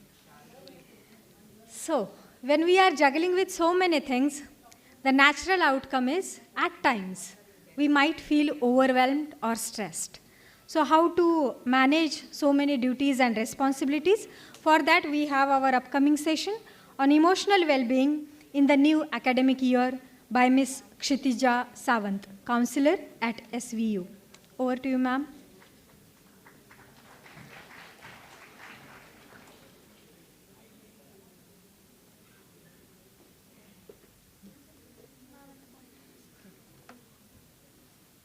Thank you. Thank you for the introduction. A very good afternoon to all. And thank you for being here today. Yes, it can be quite a lot of information to process when there's one session after the other with so much new content being passed on to you. but nevertheless, it can also be, but that's how, starts off a fulfilling journey looks like when it comes to, the orientation. Okay, so just like, Hetal ma'am's speech was amazing and very inspiring, or inspiring rather. And I think there's one golden thread between entrepreneurship and, even though I'm a counselor, there is one golden thread between the two, even though it might not seem obvious. So just like ma'am said in Riddle, unless you've come up with your own idea and experimented or at least been an entrepreneur for a bit, you shouldn't be standing here and talking about entrepreneurship and innovation. I think in similar ways, it goes the same for counseling. Unless we have addressed our own issues with regards to managing our own academics, managing our own stress, knowing what are the tools and techniques to use in order to deal with all of that, unless I've gone and experimented with it myself, I shouldn't be standing here and addressing this to all of you, right? So I think that's where the golden thread is. Okay, on that note, we're going to get started with talking about what, are the things you need to keep in mind to manage your emotional well-being. Now, ideally, I would like to think all of you are very happy with your decision to take up engineering. Well, I'm sure some of you are very clear about it, but some of you may have come here because maybe IIT or NIT का कुछ workout नहीं हुआ तो अभी यहाँ ले लिया seat. It's okay, better than not having any seat at all. Or maybe I wanted to pursue some other course, but some things got in the way, तो अभी I've come here. ठीक है, देख लेते हैं. Okay, whatever the reasons are, knowing how to manage through your academic coursework becomes essential. And of course, making sure that you attend lectures, take your studies seriously, and not study last minute for the exams, but actually do it regularly, okay, is necessary. And that's necessary so that you don't end up being extremely anxious over a period of time, right? So what we need to understand is the course load at this stage is going to be a lot more than 12 standard. Your 12 standard board exams and entrance exams was just a starting point. It was not the end point, okay? So the intensity, in terms of the amount of preparation you had to put in was a starting point for you to get to this stage. So from now on, that's how it is, okay? It'll keep going higher and higher. And that's why no last minute preparations, okay? And yes, you need to maintain regularity, not just with practicals, but with lectures as well. Okay, so that's something to keep in mind, and we need to understand that, in the process, it's possible to get anxious. Some may get anxious, some may not. So ideally, if you happen to go through all the 4 years without really getting worked up about curriculum or academic stress, then that's perfect. But that's not how it usually is, because given the large number of students here, I have seen a lot of them reach out to me in private, expressing some concerns they may have. And there can be various reasons why people tend to get anxious or worked up about, studies or exams as such, right? So we need to understand what happens really when you're going through test anxiety. There might be, nervousness, not being able to focus, and worrying about your academic performance. A lot of these factors really come into play, and we need to understand at what level is anxiety desirable and when is it problematic, okay? So if you look at this graphical representation, moderate level of anxiety is actually necessary for you to give your maximum performance, okay? So you need to feel a little bit of pressure, thoda tension to aana hi chahiye, otherwise you will not take your coursework seriously. But the main problem starts if it's on either ends. If it's on either extreme, that's where the problem begins. So if you're experiencing low or no anxiety, that is definitely a serious problem, okay? And that is something which we can sometimes address in counseling. It means you're not taking your coursework or studies seriously. What is the reason for that? Do you not like engineering? Do you not like your specialization? Or do you not, or are there other reasons that you've not explained as yet, right? Or you just think partying or living a fun life is more interesting than being all serious. So not experiencing any kind of anxiety is also not good, okay? You need to feel a little bit of stress. Now, a little bit of stress that leads to anxiety, so in moderation. Now, the other concern is, which also I see amongst a lot of students these days, is extreme anxiety. Okay, now many students, they attend lectures, attend practicals, submit all the journals in time, study very diligently, prepare for their vivas, and then when suddenly it's time to answer questions, they're dumbfounded and not able to speak up. They're like, oh my goodness, I got scared of the professor. I don't know why. I knew everything, but I just could not speak. Okay? So that level of anxiety usually does come up, and that's something that we need to work on. Another aspect is, when I saw the question paper, I blanked out. I don't know why. As such, I'd studied everything, but I could hardly write anything in the paper. I was so nervous. Kuch likha hi nahi zyada, and then now my marks are all okay types. Okay, so this kind of thing happens a lot, and that's what usually we need to really look at in terms of helping you manage and get through this during your college years, right? So what causes test anxiety? It could be, of course, obvious reason, lack of preparation. That's why I keep saying last minute studying from this stage on will not help. Okay, so if you're going to study just 1 or 2 months before the exam and then expect to do well, it's not going to work. You're going to end up being really anxious. So kindly maintain regularity. But sometimes it's also negative self-talk that gets in the way. So somewhere along the line, some of you may, end up having self-doubt. That am I really cut out for engineering? Am I really cut out for, IT? Or am I really meant for EXTC, electronics and telecommunications? Am I really meant for all of this? So sometimes when these thoughts start coming in when you're studying, it actually impairs your ability to concentrate on what you should be doing. The focus and concentration is completely lost the moment you entertain negative self-talk. And that's why learning how to manage that is extremely important, right? Then focusing too much on the outcome. So when you're studying, you need to focus on your studies. You need to make a plan that with this day I'll study this topic. I need to understand these particular concepts. You also need to learn to enjoy the process. So make the process of studying more interesting instead of making it look like a boring chore, right? So you can maybe have flow charts, mind maps, use different techniques and try to connect those concepts to your outside life. Like you can try to connect it with, a startup project or something. You'll find studying is a lot more fun. Okay, so, that's very important. Focus on giving your best when you're actually focusing on your topics instead of at that point worrying about the outcome. You need to set goals for yourself, no doubt. Set short-term goals, set long-term goals. But during the exam and just before the exam, if you start obsessing over the outcome or what percentage or what GPA you should be getting, that's when you'll end up getting anxious, okay? At that point, your focus needs to be on, you focus on doing your best, and then let circumstances and for those who believe in higher powers do the rest. Okay? And while writing the exam, definitely thinking about the outcome is a no-no. When you're attempting the questions on the question paper, your focus needs to be on answering each question correctly, at least to the best of your ability. Whatever you know, you write. At that point, don't start thinking, I'm writing all this, maybe I'll get full marks, maybe I'll get half a mark, thoda deduct ho jayega. Or maybe I'll get such amazing marks that everyone in my family will say, Arey, you are the genius here. Tere jaise koi hai hi nahi. So don't start building castles in the air while you're writing your exam paper. If your thoughts start drifting all over, it's going to get in the way of your performance, okay? So always take it one step at a time. Then also sometimes wondering what are your classmates doing. If you're very nervous about your exam preparation and when you're handed over the question paper and answer sheet, sometimes you may feel blank or you may feel I don't know enough. So sometimes people tend to look around only to find everyone is writing and then you start wondering, oh my goodness, everyone is writing. Looks like they've all studied, only I don't seem to know anything. How do you know who's writing what? Right? How do you know?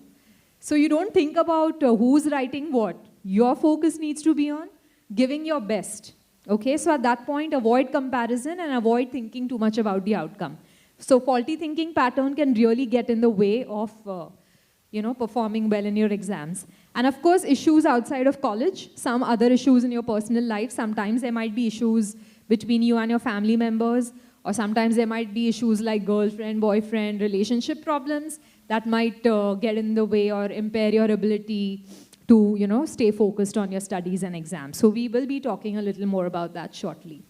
So what does negative self-talk look like, right? So we have a few statements listed here that, I don't, maybe I'm stupid, maybe I'm dumb, I just don't seem to, no matter how much I try to study it, I'll never be able to make it, right? So a lot of times we tend to say these things to ourselves the moment we find ourselves struggling to understand certain concepts, the moment we find ourselves struggling to write correct answers to certain questions. Okay, so every time you find yourself going through a self-doubt phase, I think it's important you remind yourself of what you've accomplished over a period of time.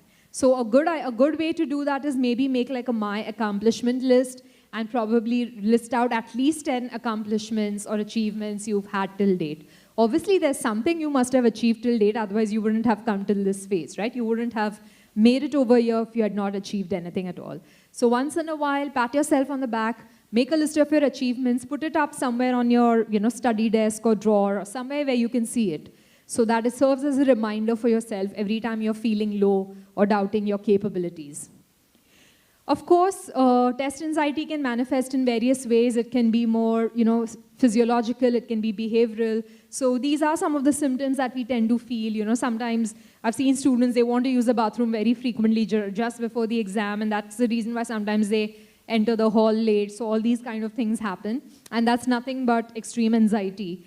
Sometimes feeling very fidgety, sometimes having cravings, sometimes feeling tension in your body, right? All that discomfort that may come about. Or sometimes sweaty palms or just sweating overall. But sweaty palms due to which even holding a pen becomes, it's uncomfortable because you're all like, sweaty and just somehow struggling to write. That happens in case of extreme anxiety, so be due to this very reason. So it's more of a psychosomatic kind of an issue that needs to be addressed.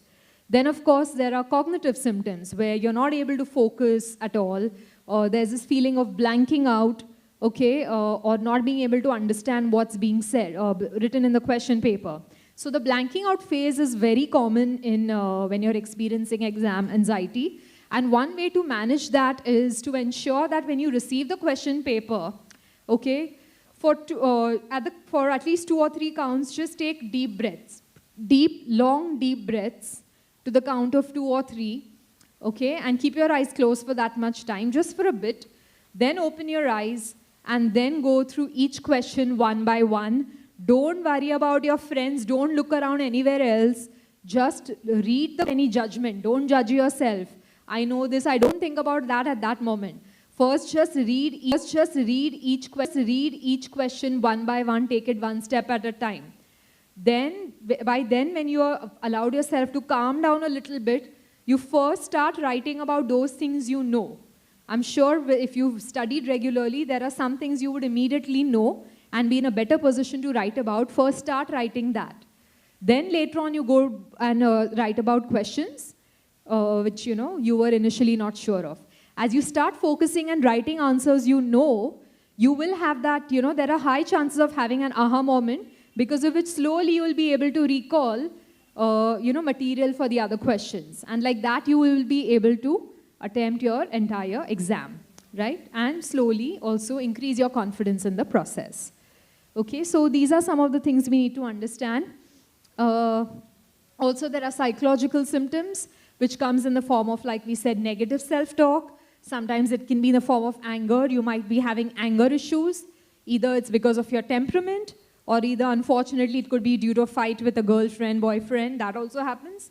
Sometimes that gets in the way of your ability to write your exams properly. Or sometimes there are fights within the family, again, because of which you've come with a lot of stress to college. Okay, so those aspects certainly require further addressing, which is where counseling really comes into picture. It could be due to panicky, feeling, having panic attack-like symptoms. Again, knowing how to manage that becomes essential. We will be coming to that shortly as well.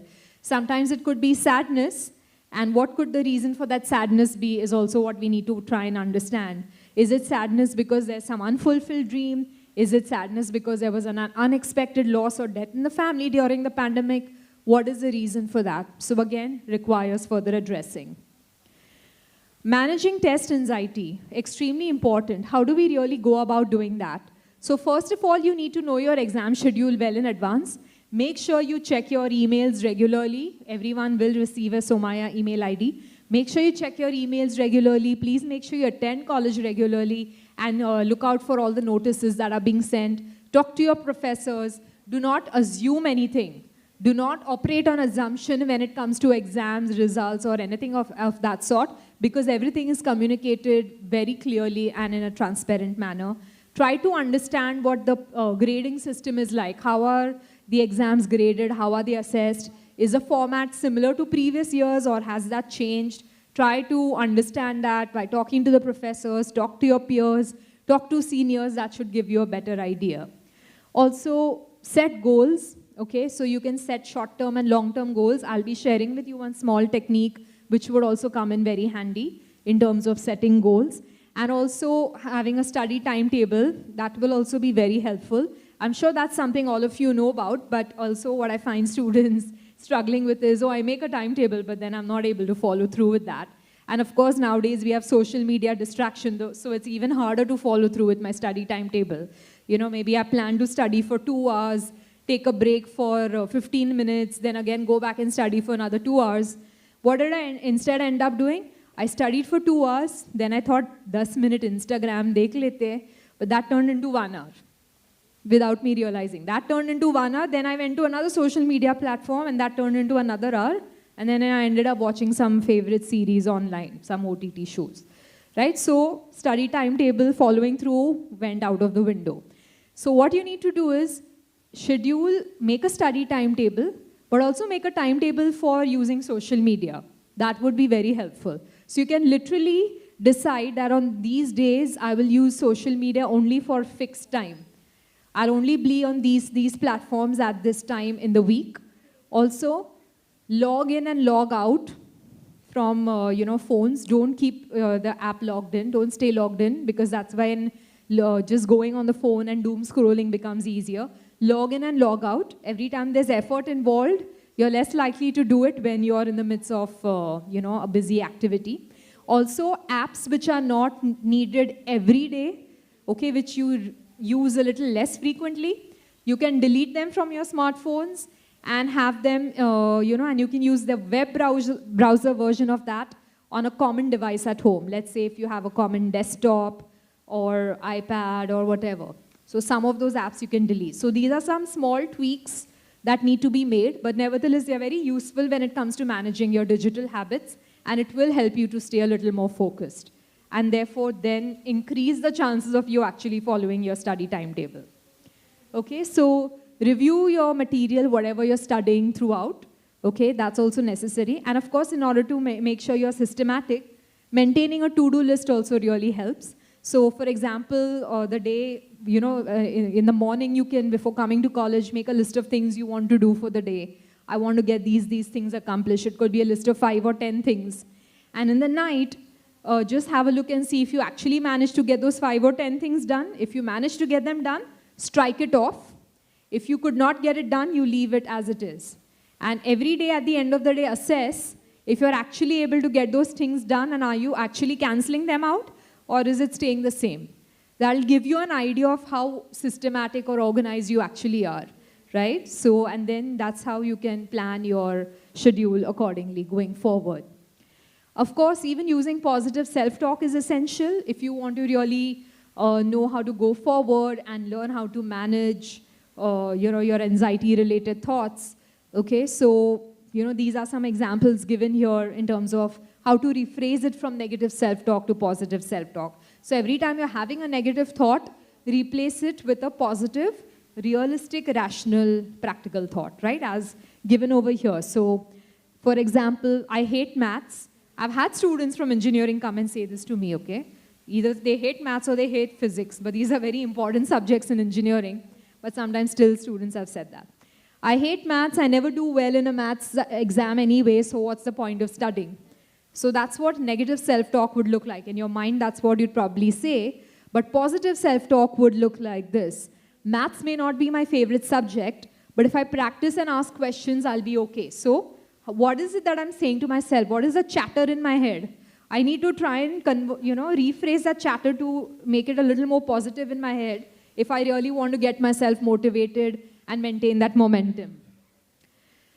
Another way, and very important way to maintain that momentum, is to, you can try using this technique. It's called the time management matrix.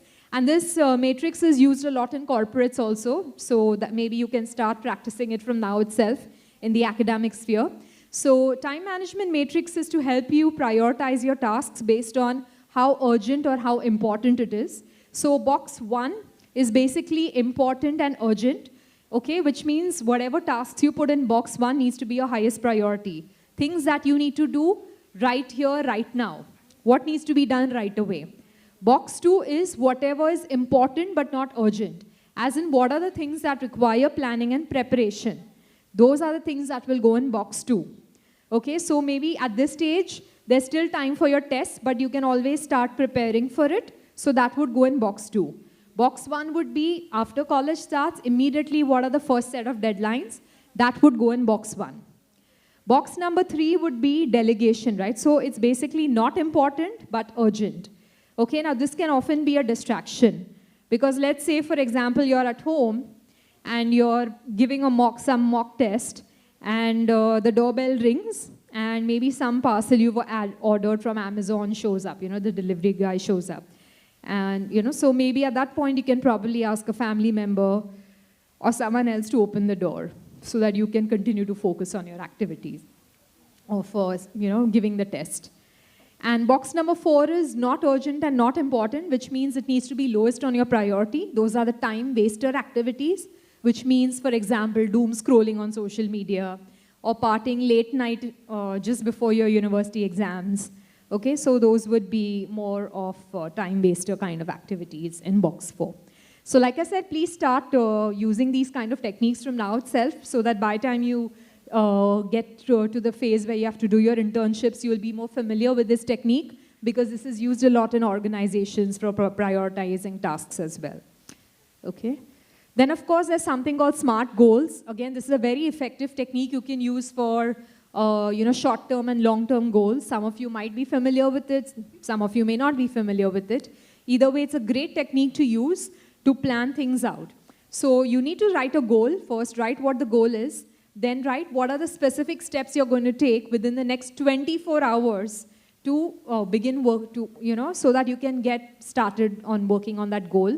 How are you going to measure your performance to make sure you're on the right track? Okay? And the goal that you've set for yourself, is it achievable? Yes or no? Is it realistic or relevant for you? Yes or no? And what is the time frame or timeline you've given yourself to achieve this goal? Okay? So like this, you can set goals for yourself, even subject-wise, overall, for the next few weeks, for the next few months, and long-term. Okay, so the best part about SMART goals is you can use this for academic purposes, but you can use it for other reasons also. Like in weight loss industry also, people use SMART goals. Okay, and it's also used in the business environment. Again, it's used in corporate environment also for setting different types of goals while working in teams. Okay, so that's the beauty of these two techniques. You can start working on it from now itself to get familiar. So this is an example of what usage of SMART goal would really look like. Okay, but sometimes there are obstacles that might get in the way when it comes to time management. Okay, because theoretically you know that, oh, I need to set a timetable, I need to study, I need to do this, I need to do that. But am I actually able to do that? No, a lot of times students struggle with that. Now, what could be the reason for it? One thing is you lack clarity with regards to your goals. Sometimes there's too much obsession with perfectionism. Sometimes, a lot of times, it's procrastination. Kal karenge, baad mein karenge, I'll postpone this for tomorrow, I can't do this right now. Or sometimes you don't know how to say no to others. Maybe you have made a plan for yourself, and then some friend reaches out saying, we're all planning to go out. You'd like to join in. You've not been coming out for the last few times. Chal na, abhi to chal. Every time you are always studying or sitting in one corner. Right? So sometimes not knowing how to say no to others or setting healthy boundaries. So what could be the reason for that? Or not being able to balance your schedule between work and relaxation or work and extracurricular activities. Okay, so knowing how to manage your time and understanding what are the challenges that can get in the way is very important. Now, what is procrastination really, right? So procrastination, as we know, people say, oh, I postpone this for another time, kal karenge, baad mein karenge. So basically, a lot of times students may take breaks. We all take breaks when we are studying, and that's highly recommended. Now, it becomes a problem when the timing of the break supersedes the amount of time you should be studying, okay? Let's say you had planned that I'll study continuously for 2 hours, and maybe I'll take a short half-an-hour break. Maybe some of you might like listening to music. okay, after studying for 2 hours, I want to take a break for half an hour. Maybe I'll listen to music, or maybe I'll play a musical instrument like the guitar or the violin, whoever likes doing, for those who like pursuing that. And from half an hour, slowly you think, thoda aur 10 minute kar lete hai yaar. It's okay, I'll play this music for another 10 minutes, another 10 minutes, another 10 minutes. And before you know, you're playing music for another 2 hours. So you studied for 2 hours. You were supposed to listen to music or play a musical instrument for half an hour just to de-stress. Instead, you ended up extending that time period and playing music for another 2 hours. Okay, so what just happened? You were procrastinating on your whole study schedule. A lot of times, that is when it becomes an area of concern. We all need to have hobbies. We all need to have our outlets for de-stressing. But it becomes a problematic aspect when we use that in excess, especially at the wrong time, especially when we shouldn't be doing that. Okay, and that is when we really need to look at this aspect very carefully and understand where is it coming from. Where is procrastination coming from, and what steps can be taken to really cope with it. Okay, so the truth about procrastination is, procrastinators are not lazy. A lot of times, even parents who come and talk to me, they think the children are lazy. You know, baar bolta rehta hai, bolti rehti hai, kal karenge. What is kal karenge? Do it today, na? It's not always about laziness. Sometimes, a lot of times, students are feeling overwhelmed. They feel there's so much to do. How will I even manage all this? Will I even survive all of this? Unknowingly in your mind, these are the thoughts that are playing out. Okay, so a lot of times what's important is to break your tasks down into doable chunks. If there are a lot of deadlines, if there are a lot of things to study, if there are too many things to do at once, take a few deep breaths and focus on one activity and take it each day one at a time. Okay, if you take each day one at a time, you're less likely to be overwhelmed.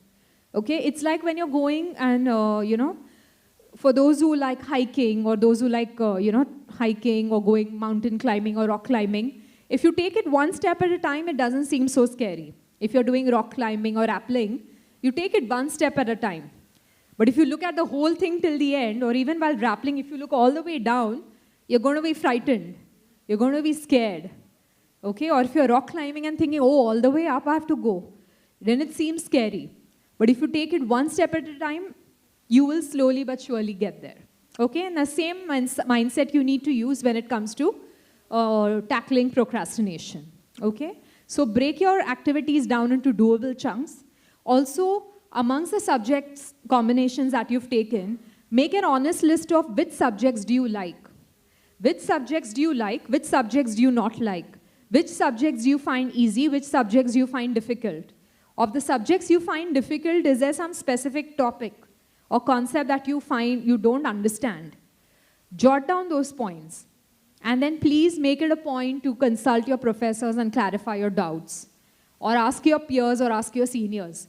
But please do not keep it to yourself. If you have a doubt about certain topic or concepts, please make sure you get them clarified. As you slowly work towards addressing all of this, you will find that your attitude towards procrastination will reduce, simply because you'll stop feeling so overwhelmed. Okay? All right. We will talk a little more about how all of this, leads to stress because of all the academic pressure and anxiety that we experience. But before that, let's look at a short video that beautifully explains this concept in terms of what university students are likely to experience.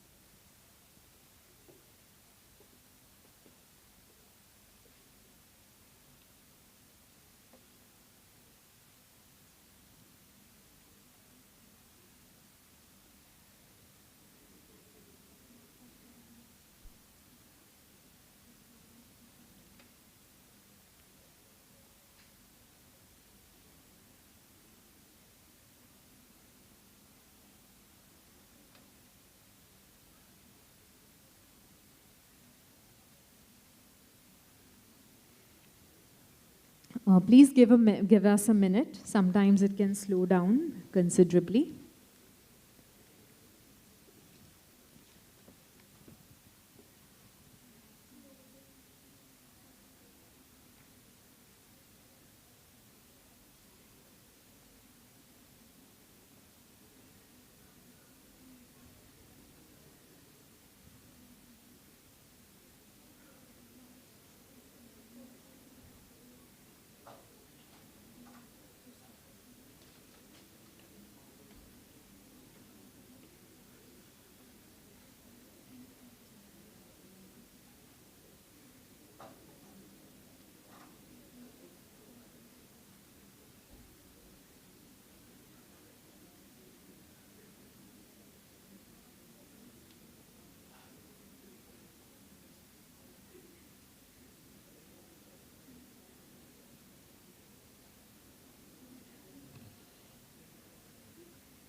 All right, if things get better, we will try and show the video later. Otherwise, we still have the discussion version of it also.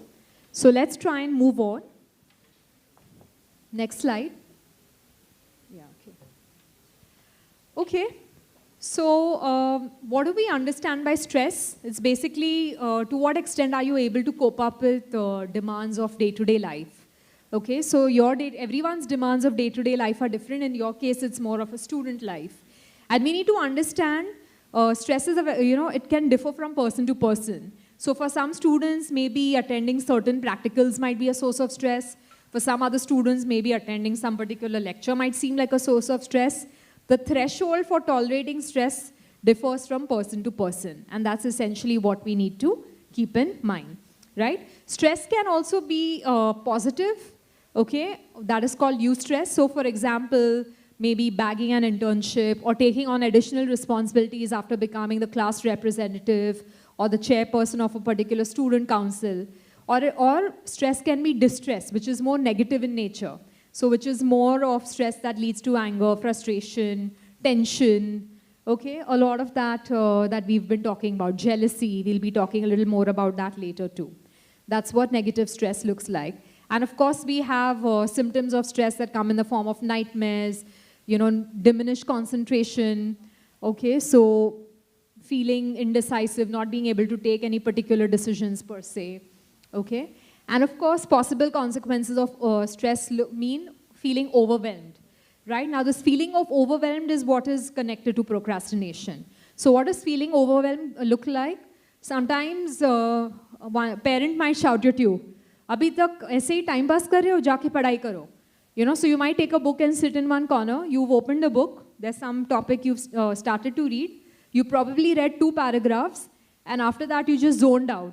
And after 3 hours you realize, अरे मैं उसी page पे ही हूँ. I haven't really studied much. Okay, but the others didn't realize that because one of the parents said, कोने में जाके पढ़ाई करो. जाके, said, बैठो और पढ़ाई करो. But you were not mentally present. Okay, so a lot of times this happens because you're feeling constantly overwhelmed. You're looking at a page and you're not able to understand what's going on. You're not able to grasp any of the concepts. Okay, sometimes it can also be due to writing anxiety, which happens in case of somebody who's going through extreme stress in their lives.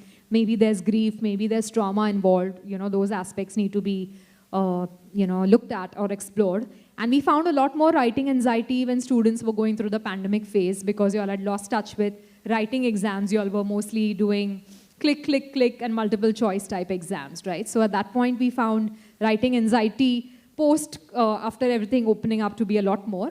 It has started reducing now though. Okay, sometimes even, stress can look like frustration, not wanting to talk to anyone, sometimes restlessly walking around in the house and trying to comprehend concepts.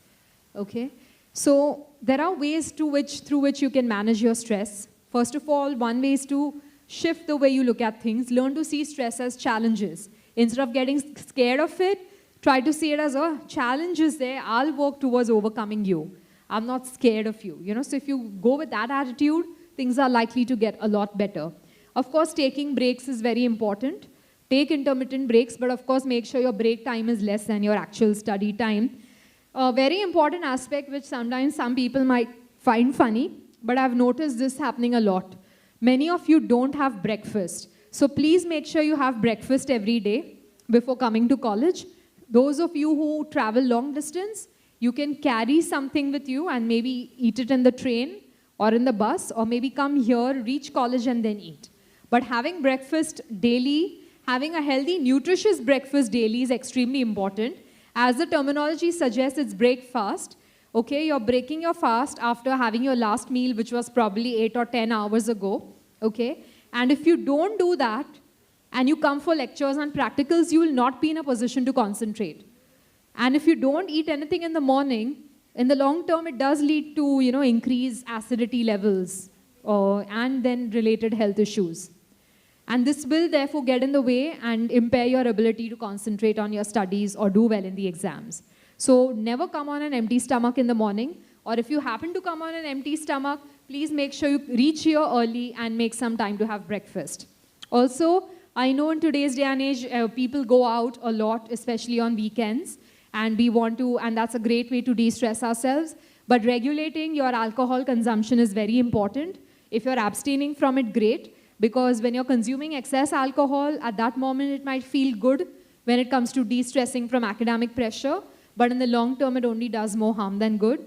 And smoking also is not exactly a stress buster. It's not at all. It only adds to the problems and health issues in the long term. Okay? You also want to make sure you get enough sleep, okay? And that is, again, related to maintaining a timetable for using social media and digital devices so that you can actually get proper sleep, because this is another area of concern that has been brought to my notice over the years. Sometimes a person starts to watch, I think I'll watch one episode of one of my favorite series, and by the time they realize they finish watching the entire season, right? Full season, season 7, pura season 7 dekh liya raat ko. And then I slept at 3:30, 4 a.m. And by the time it's time to wake up in the morning, you've slept for barely 3 hours. And after sleeping for 3 hours, you're all groggy and struggling to wake up and make it to college. So make sure you maintain a disciplined timetable with regards to social media usage, apart from your study timetable, so that you can get adequate sleep at night, okay? And that's how you regulate your online activity. Of course, meditation, doing deep breathing exercises, going to the gym or doing yoga, whichever suits you well, okay? That also is, that's of course extremely beneficial. If you're under high levels of stress, you're very exhausted mentally, sometimes it's a good idea to do more of yoga and meditation. The days your energy levels are moderate to high, of course, running and doing gym-related activities are highly recommended. You can always listen to soothing music to calm yourself down, and maintaining a positive attitude, of course, is very beneficial. So ideally, finding the right balance is what would really help you to get through this academic phase of your life. What else can you expect on this journey as you're, entering your undergrad phase? Well, there's competition. There's so many of you here, so there's bound to be competition. We need to ensure that the competition amongst all of you is healthy, not unhealthy, okay? So competition, peer pressure, okay? Peer pressure is bound to be there, but again, we need to understand peer pressure can be positive or negative. So positive peer pressure would look like this. You would motivate one another to do, let's say, you would help each other out in academics. You would pass on notes to one another. You would motivate each other to study. If one of you are dealing with health issues, you would help each other out. If any of you have fitness goals, your friends would motivate you to follow through your fitness goals. So you would actually be there for one another if you're going through difficult times.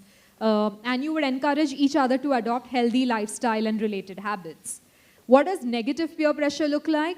It's about engaging in cool, risky activities, okay? So, yeah, we're going for drinks, we're going to get drunk, and then we're going for a drive at 3:30 a.m. You want to come with us? Because then I'm planning to post that as a reel on Instagram, okay?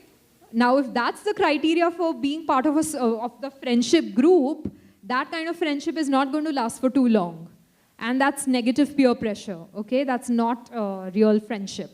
Or, hey, you want to be part of a group, nobody says this directly, but, indirectly these messages do go out. All of us, we have a girlfriend or a boyfriend, you're the only one who's single. So sometimes that person feels left out, and then the only way to feel accepted is they have to go and find someone. So sometimes people have come and said, I don't even like the person I'm dating, but because I want to fit into my peer pressure group, I have to, go and find someone. So I don't feel left out. Okay, these things happen, they very much happen. Okay, and this kind of peer pressure is very negative. That kind of friendship is unhealthy and it's not going to last for too long.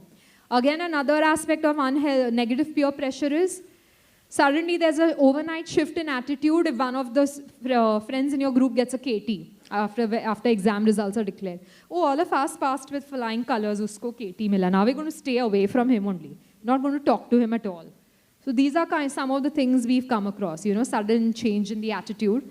That's not what positive peer pressure would look like. You would actually want to help one another out in times of difficulties, whether it's academic related or any other issue, okay?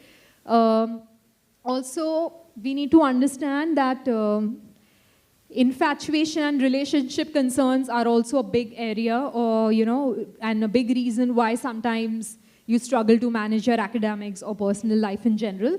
So we will be talking about that also. But before that, how do you manage jealousy? Because this is one thing that keeps coming up during teenage years a lot.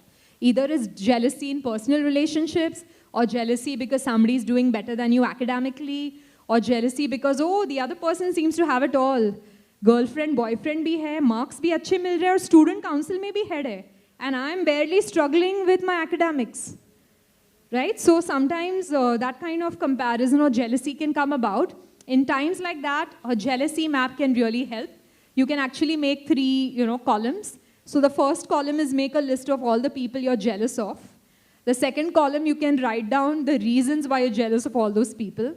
And in the third column, write down what are the steps you can take to minimize the jealousy for all those people in your life. Okay?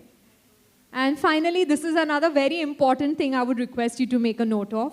Robert Sternberg is a well-known psychologist in the mental health space, an American psychologist who actually, through his research, came up with the theory of love. So that's why it's come to be known as Sternberg's theory of love.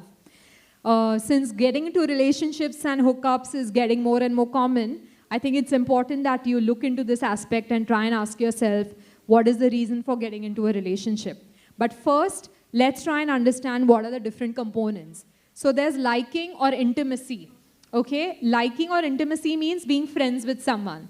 If it's infatuation or passion, it means what we say in common terminology, you have a crush on someone, which is very normal at this stage, completely okay. If you end up being good friends with someone and actually dating a person you have a crush on, if both have a crush on each other, it usually turns into a romantic relationship because there is intimacy and passion. And if that intimacy and if that relationship leads to further commitment, that's when it would lead to consummate love, where it could actually potentially lead to marriage and a long-lasting, emotionally healthy, loving, married relationship. But let's look at other components of love that also tend to exist, right? There's fatuous love, which is passion plus commitment. So fatuous love is what we find a lot more in, let's say, the 20s zone, where after graduating, you're looking for a job, you start working, and then societally also suddenly people expect either you go for an arranged marriage or are you going to date someone and find someone on your own. So if you're dating someone, it's mostly, from the perspective of long-term commitment. So it's more of passion, I'm attracted to someone, there's passion and there's commitment. It's not necessarily that you were friends with them before you started dating. So again, it's more of fatuous love. A lot of times fatuous love may lead to marriages, but there's no guarantee that those marriages always work out. Sometimes they crumble, unfortunately, because they may not survive difficult times. Because in difficult situations, you also need to be each other's friends first, and that is usually missing in fatuous love. Then there's empty love, which is commitment, which is only commitment and nothing else. And unfortunately, we see that between parents in certain households, where they are together only for the sake of children, in-laws, or the societal pressure. It's been an arranged marriage. The parents really don't even like each other. They can't stand each other. But rare, because divorce or separation is not always an option. So that's what empty love really looks like. And then, of course, there's companionate love, which is more of a mature kind of love, which is intimacy plus commitment. So at this stage, it's more of, friendship and long-term commitment that people are looking at. You would find mostly people in the older age bracket, let's say those who are remarrying, either because they got divorced earlier, had a very messy divorce, or either because their husband or wife passed away, and this is their second marriage. So, at the later stage of life, they are looking for a more mature relationship. It's not so much about passion, it's more about companionship that's long-lasting. So the next time you decide to explore dating, because sometimes you tend to get confused, or sometimes you just want a girlfriend or boyfriend just to fit in your friend circle, please, you can make a note of these details and ask yourself, where do things stand for you, right? Is it just friendship? Is it really love? Is it just romantic? Is there any sign of commitment or not? That should give you some clarity. All right, so any questions? Anyone?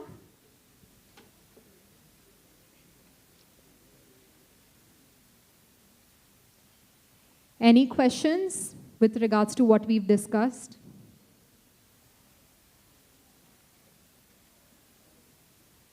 I know all these topics are very relatable to all of you on an individual level, so maybe you might not feel comfortable asking questions in a large auditorium, and that's perfectly okay. But I'm seeing your reaction, so I know all of this is very relatable, that I'm quite aware of. So that says a lot. Anyway, if at all any of you choose or feel like reaching out, you're most welcome to do so. I'm on campus 3 times a week. On Mondays, I'm here for the whole day, 10 a.m. to 5 p.m. And on Tuesdays and Thursdays, I'm here in the afternoon from 2 p.m. to 5:30 p.m. I sit in the medical center, which is right next to the canteen. It's on the ground floor itself. From the backside, if you make an exit, the medical center is right next to the canteen. So I sit over there, or you can always drop me an email, and then we can mutually decide on a time and plan for a session accordingly. Whatever is discussed in the session is kept confidential, of course, unless and until there are exceptions to the rule, unless and until there's danger involved, like if somebody is suicidal, or if there's a case of ragging or bullying, or if it's an incident of malpractice in exams, then those kind of things we don't keep confidential. But otherwise, everything else is kept confidential in the sessions. All right, so thank you very much for your time.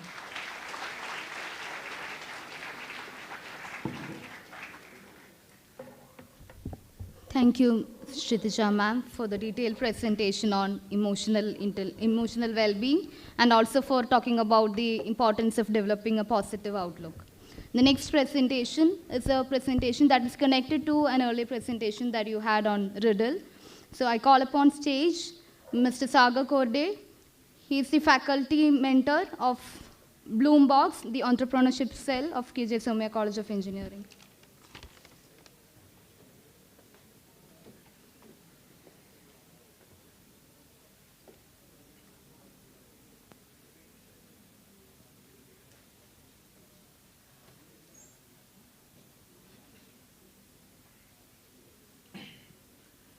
Okay.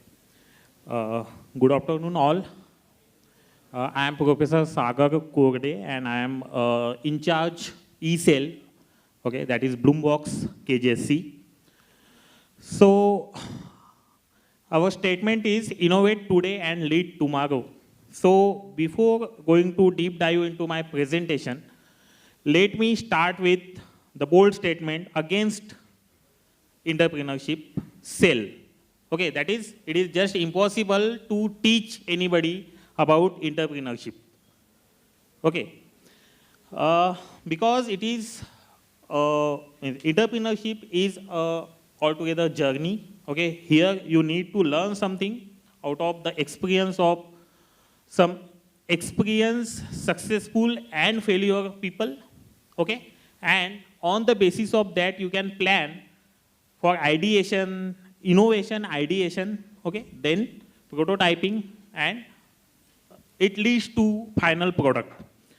Okay, so we believe in this statement, that is, it is not possible to teach anybody about entrepreneurship cell, entrepreneurship.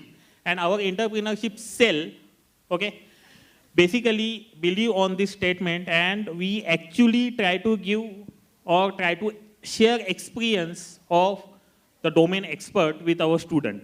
So basically, we shorten your path, okay, of become entrepreneur in your own domain that you decide. So basically, there is no domain of entrepreneurship, okay, because product demands almost all expertise together, okay, to launch as a product in market. Okay, so the another thing is E-Cell in engineering college is also somewhat contradictory.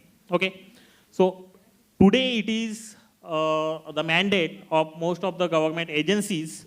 Okay, but before today, most of the people consider this E-Cell is an integral part of management courses. Okay, but what we believe, okay, we are running engineering institute, and we believe engineer is a major group of community in a society. Okay, they can lead society, they can launch better startup, okay, which actually helps society, okay, to counter problems, okay, it provides ease of life and all. Okay, so that's why we focus on entrepreneurship via this cell, okay, and we provide the ecosystem to all engineering students. So now, ecosystem means what? So basically, you may have heard about like failure is a crime, or you may not heard, but you may experience this in society. Okay, so getting failure is a crime. Okay, so this is the definition of society. But here we allow you to try. Okay, we allow you to take different multiple iterations. Okay, to reach towards your goal, and here we allow you to fail. You can fail here. You can try your innovation idea. Okay, you can check whether it is practical or not. Okay, you can check here whether your idea, your innovation, whether it is getting converted into sellable product or not, whether you are able to do timesheet for your work or not, whether you are able to design a practical sellable model, okay, for your product or not. So this is a place, okay, here we allow you to fail, okay, at any stage, okay, in throughout, from the innovation to the ideation, prototyping, and product. So basically, Bloombox focus on three major things, okay, that is innovation, then ideation, and then prototyping. So already Hetal madam gone through all these phases, and then final phase, if you want to seriously launch your product, okay, so we have our own incubation center, okay, that is Riddle, that you have already gone through that presentation and all, you have that idea. So that throughout ecosystem we have, they will provide you a platform where you can pitch your ideas, you can raise a fund from private and public partners, even from the government. That facility also we have. Okay, so I will restrict myself till the prototyping, and basically our scope, that is scope of our e-sale, is also up to the prototyping.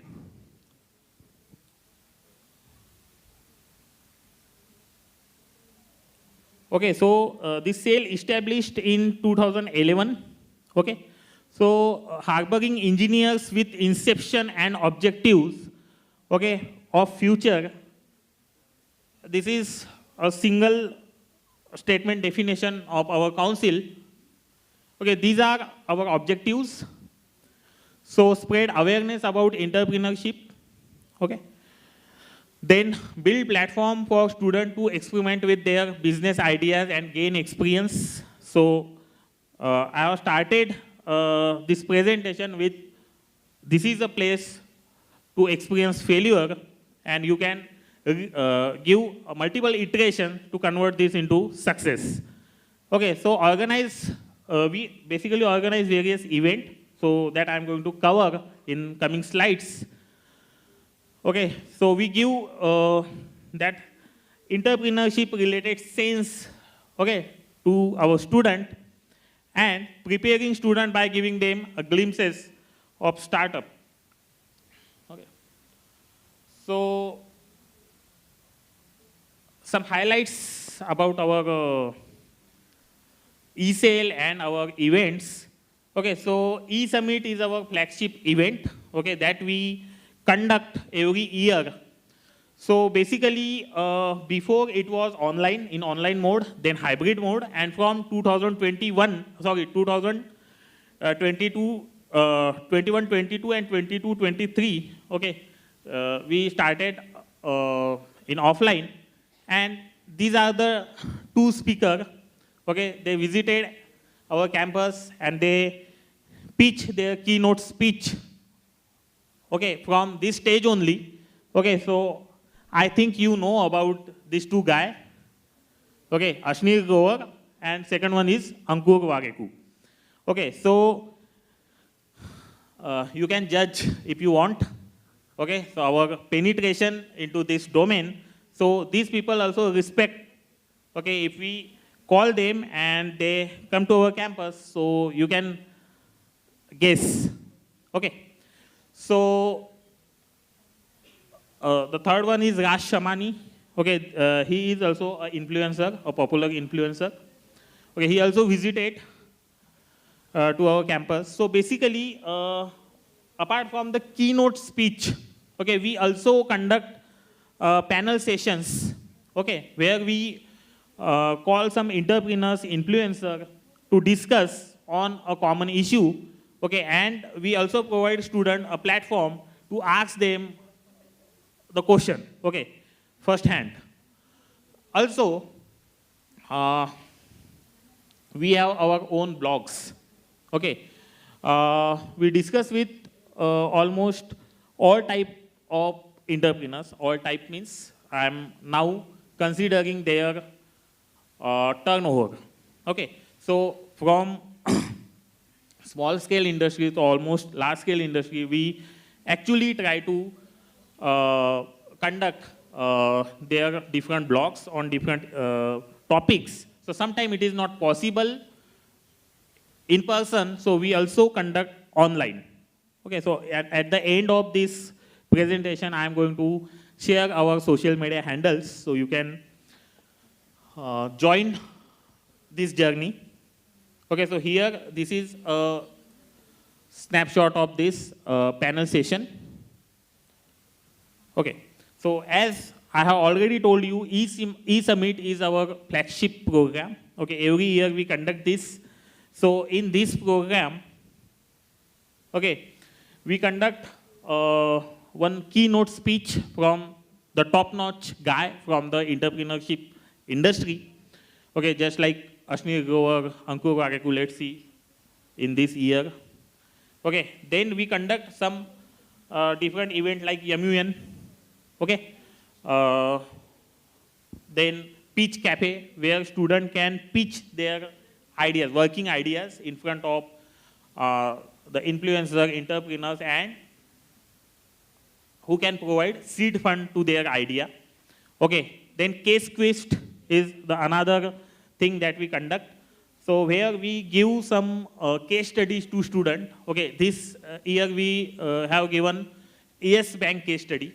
Okay, whatever happened with Yes Bank that you know. Okay, before 5 years, 6 years ago, Yes Bank is one of the reputed and most premium bank of our India. Then what happened that you know. What is a status of Yes Bank that also you know. Okay, why this happened? If you can study this, okay, so you can avoid that with your own startup. So that is idea behind this. Okay, so then the Innovate flagship event, here you can only pitch your innovative ideas. Okay, we don't want a working prototype and all, nothing. Okay, you can only pitch your idea, and there also we provide seed fund from our judges, as well as we have a separate arrangement of prizes for all the categories in all the events. Okay, then Econ E-Summit, this time, first time we have conducted this, and over 1,000 responses we got for E-Summit overall, even including IITs and IIMs. Okay, this is a brief profile of Ankur Wareku. I think you may know about him. He is a social media influencer, entrepreneur, and he also invest seed fund. He is also an investor. Okay. Now, most important part of this presentation, as we discussed in the beginning of this presentation, entrepreneurship, nobody can teach entrepreneurship. Okay, it is a process. Okay, you need to experience this, okay, by doing the things in real life. So we have a separate wing that is campus companies. Okay, so we allow campus company to start their own company. So whatever ecosystem they want from college side, so we provide ecosystem to student. Okay, they can hire interns. Okay, as we discussed earlier, product demands almost all expertise.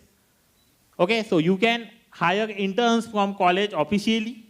College will provide internship certificate behalf of you to that students, and then manage everything with our guidance. So basically with our guidance means we have a team of expert.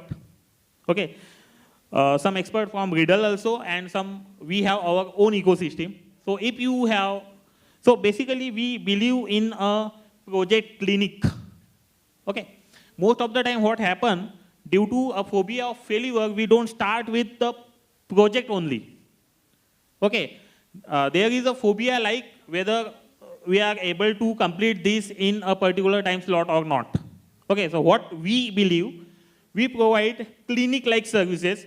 Wherever you feel this is not working, you can take expert opinion, okay, among our expert, and you can again restart. You can give a next iteration to your idea, and you can complete it.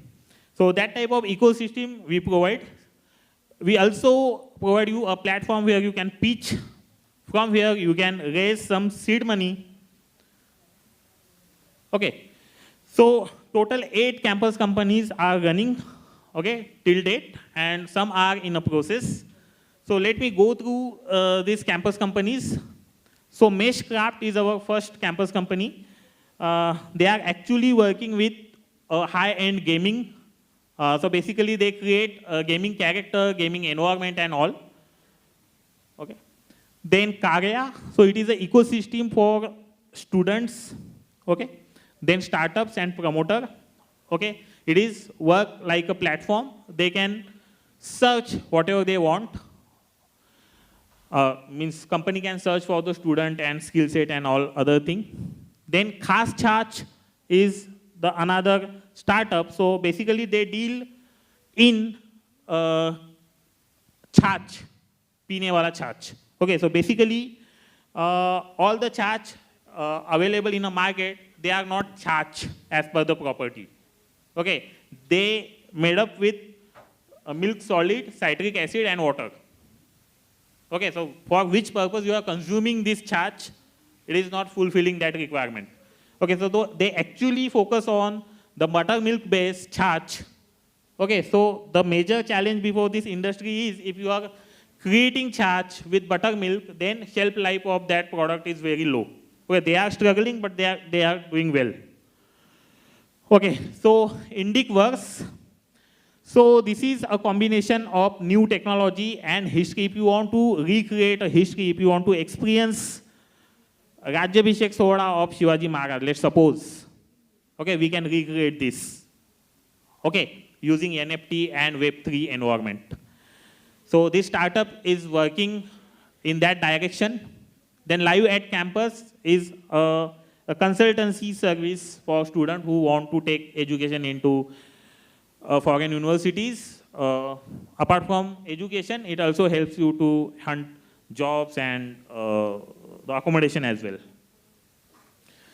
Okay, Home is, so it is pioneering startup transforming local services. So again, it provides a service to startup, okay, related to all technologies and manpower and all other stuff.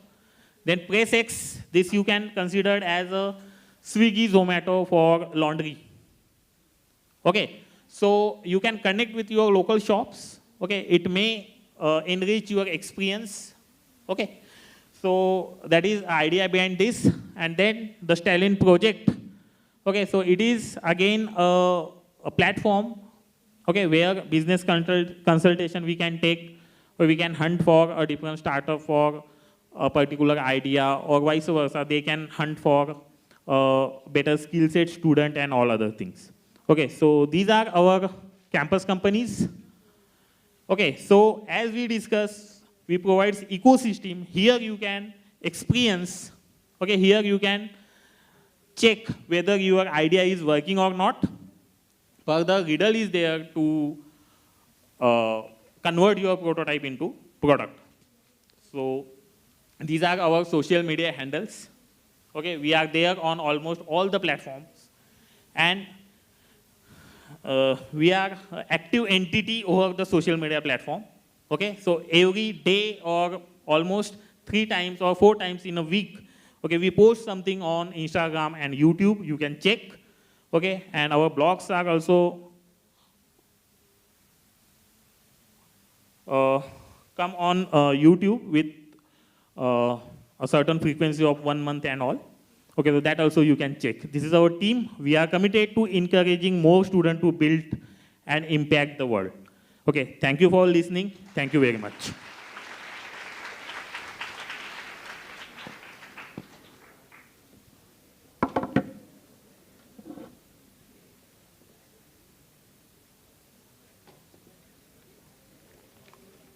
Thank you, Sagar sir, for such an elaborate and informative presentation.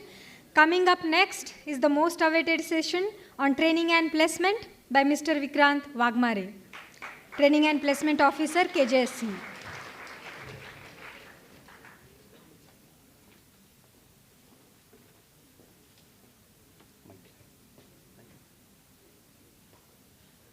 Hello. A very good evening, one and all present here. And a warm welcome to all the newbies of KJ Somaiya College of Engineering. My name is Vikrant Wagmare, Training and Placement Officer. And I am with KJ Somaiya College of Engineering since last 2 years. Brief about myself. I have almost 20 years of experience in training. I have worked in companies like L&T and White Hat Junior in the capacity of training and recruitment manager. So this is my third placement cycle. And today, I'm here to explain you something, to tell you something, how training and placement actually works. I know this is a very early stage, to explain everything, but we believe that knowing about training and placement, the process, the methods, some things which are related with the placement cell, it will definitely going to help you when you will come in final year for your placement. Okay, so let's start. Normally, this is my style actually. When I start any session, I start and close the session with a very good quote. So this is the quote actually from APJ. Dream is not that which you see while sleeping. It is something that does not let you sleep. Okay? In today's session, we are going to see overview of training and placement, the placement process, the training activities that we conduct under training and placement cell, and finally, very important, is the placement statistics. Many of you, while taking admission, you have visited with your parents. You were very, enthusiastic at that time and eager to know what are the placement statistics. Okay, and this is the right platform to, discuss all these stats because this will definitely help you to prepare in a better way. Let's see what are the objectives of training and placement cell. We have written here, we are going to give you placement if you are interested. It's not like, we are giving placement for all eligible students. We are giving placement for all students who are interested. Secondly, we will provide skill development training, guidance and counseling to the students. Only thing is you have to knock the door. You have to come to the placement cell, ask about what training and guidance and mentorship you want. We'll definitely do that. Third, we will try to build a strong campus placement system with ample companies coming to this campus. Let me tell you in a very crisp way how many companies visited in last 2 years. Last year it was 253 companies, and for 23-24, total 267 companies we have approached. And this year we have recently started the placement process. So ample companies are coming to this campus who actually recruit the student from this college. Okay, so this is the structure of placement cell headed by principal sir. Then placement officer, we have a internship cell headed by the internship cell in charge, followed by faculty coordinators and the student coordinators. So it's not like only training and placement officer is working. Along with training and placement cell officer, there are certain people who are working so as a team. So students are also a very important part of that cell. We have a placement committee comprised of placement faculty coordinators, then placement student coordinators. You can see that 4 students from each department, 2 faculties from each department. So we have all in total 30, 40 people who are working in a placement cell. Now at the time of, these people help in driving the placement activities in a very smooth manner. This is a placement process actually. Again, this is very early, at very early stage for you people to understand all these things. You will come to know that whenever a placement happens, it happens with a registration, there is a job announcement, there is a scrutiny, and shortlisting. We call it as a shortlisting, followed by test, interviews, HR interviews, then the offer letter and onboarding. Okay? I think this I have explained. A very important thing for you people is being in first year. I have just jotted down few things you need to understand how you can prepare. If you're planning for placement, you're planning for good company, what are the things that you need to carry out? Okay? And I have written here, this is a disciplined approach. Why it is a disciplined approach? Because you have to make a habit of it from day one. Very first thing that you need to focus on is clean and clear academics. I said the same thing in the first session as well.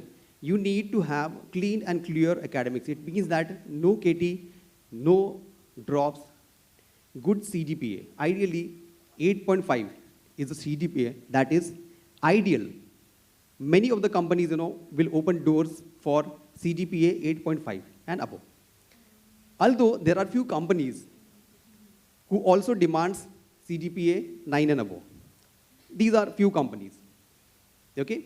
So targeting a CGPA of 9 will work as a gateway for you people if you are targeting placements. Okay?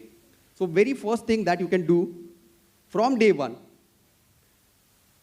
focus on academics. Attend lectures sincerely, attend practicals sincerely, do practicals on your own, build your skills. That is going to help you. Next is developing soft skills. Soft skills, when I say soft skill, there are so many things. Very first thing is communication. I believe you people are from English medium convent, though there is no problem at all for communication. But still, we have observed few people who get nervous at the time of interviews, at the time of group discussions. So if you feel that that's your weaker area, please work on it. See, knowing English is a different thing, and whenever you speak with others, that is an interpersonal skills. So try to develop those skills. That will definitely help. Try to work in teams. Take part in activities. Whether it is a co-curricular activity or whether it is a sports activity, take part. Contribute to the team. That will definitely, give you a chance to learn many things. It will teach you about leadership. It will teach you about sharing. It will teach you about coordination. And there are so many other things that you can learn when you work in a team. Okay? Number 3, you have to learn relevant skills which are required. If you are from computer, learn coding skills. If you are from mechanical, learn designing. If you are from electronics, learn PCB designing or something else, or maybe IoT. If you are from AI and DS, learn different tools, how you can collect data, clean it, and present it. Okay, so these are all additional skills that you can develop. Number 4 is networking. Networking plays a very important role. Why networking? Because when we are networked, we can share knowledge. We can get things very easily. Now, when I mean to say networking, what exactly it means? It means network with your professors, network with people from industry, network with experts who will definitely going to help you in your projects, in your internship, or maybe in your academics. Okay? So that is number 4. Number 5 is work on projects. Take part in micro projects, mini projects, mega projects. Contribute. If you don't know, learn skills. Learn and then contribute. Projects will definitely give you chance to learn different technologies, different skills. Don't get away from project, because project is going to play a very important role when you face face-to-face interview. There are 2 things which are, evaluated. Very first is your project and the second is internship. So what you have done in project, definitely the other person, the employer, the recruiter is going to ask you. Next is extracurricular activities. As I already said, wherever you get chance, please participate in sports activity, cultural activity. We have so many forums. Participate into that. You will learn so many things. Internship, I think I have covered. We have a separate session on internship. But for your information, let me tell you that, during your examination break, maybe, semester break, you will get a time of around 30 days or maybe 45 days. So try to utilize that by doing internship in good companies. You can do internship with your own references. You can take help from the placement cell if you're not able to get the internship. But trust me, by doing internship, you will learn so many things. You will learn about company.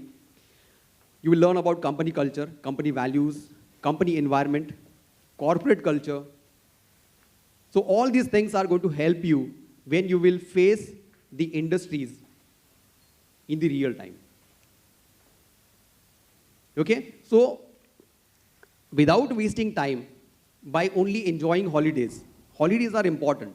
Take break. Okay? And then you can also think about internships.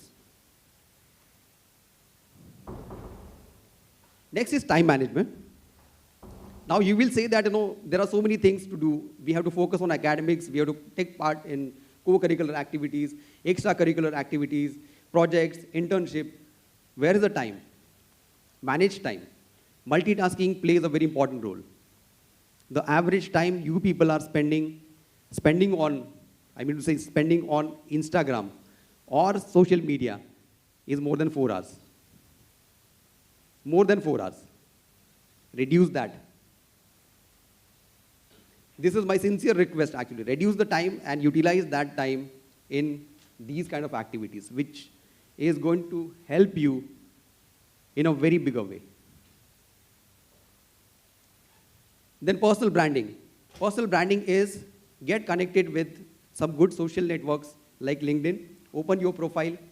Whatever you do, any activity, participation, publish it on LinkedIn. Maybe somebody will notice it. Somebody will come to know that, this guy has something exceptional that we need. You may get a call. Okay? I cannot give any commitment on this, but definitely, if you do that sincerely, you learn something, definitely that is going to help you in some other way. Okay? Because knowledge is something, which doesn't get wasted. But if you don't use knowledge, if you don't use it, you will lose it straight away. So personal branding is, till the time you come to 4th year, if you follow all these things, definitely the resume will be a stronger kind of resume. It will have weightage because you have so many heads which you can feel. We have seen people who have only 1-page resume. They don't have anything to put. They normally come to us and they ask what to put on the resume. If you have done certain things which are extraordinary, exceptional, please put it. Because that is a weightage which is added to the resume. Okay? So because of this, personal branding is very important. And if you follow all these things, definitely your personal branding is going to increase. Okay? Right. So this is the old marine saying. It says that the more you sweat in peace, the less you bleed in war. So if I take the meaning literally meaning ऐसा है, war 2 साल के बाद है, but फिर भी we have to work very hard. So you are not going to face the war. We will call, say for example, the placement is a war, the exam is a war. This is a peacetime you have. Don't waste your time. All these quality years, first year, second year, third year, till you come to the final year, to face the actual war, okay, sweat a lot. Sweat a lot means do your hard work, do your homework, learn things. We cannot go unprepared for any kind of examinations, for any competitions. If you don't practice, you cannot perform on field. That's a simple logic. Okay, so let me quickly walk you through the different activities that we do throughout the year. So this is just a integration of all the activities we have done in the past 2 years. Very first, we have done winning job interviews for the student.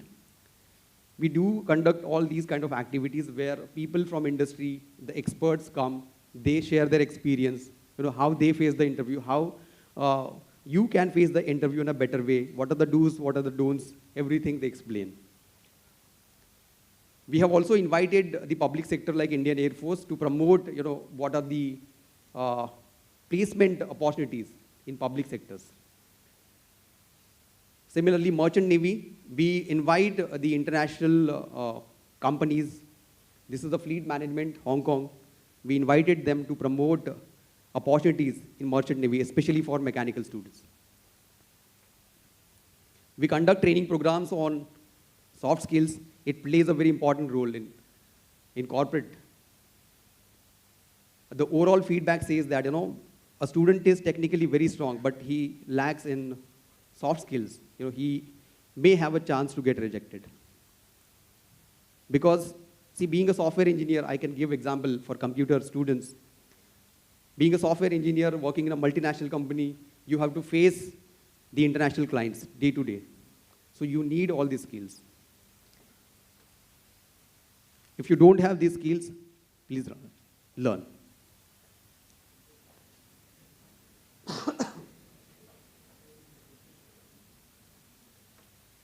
Then, industry expectation, where experts come and, industry experts come and they actually tell you what exactly industry expects. Because many of the students, they don't know what exactly is industry expecting from us. So being a fresher, what I am supposed to do in a company. So for this, we conduct sessions like, just like an audience, just like you.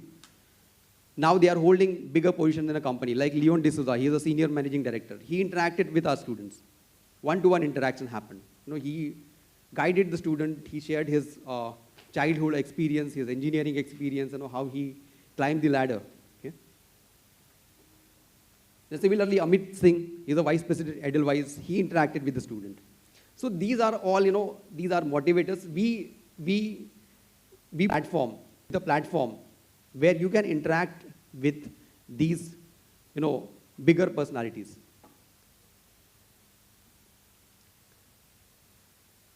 Not only offline training programs, we also conduct online training programs, which can be in terms of webinars or maybe online workshops.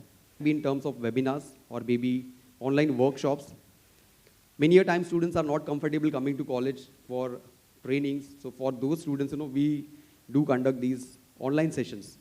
So these are the sessions which are conducted by different companies. So we have tie-ups with the companies like LTI Mindtree, we have tie-up with Edelweiss, we have tie-up with TIAA, we have tie-up with TCS, where experts are willing to come to the campus, experts are willing to interact with the student. Also, we conduct mock interviews where you can learn tips and techniques, how to crack the interview.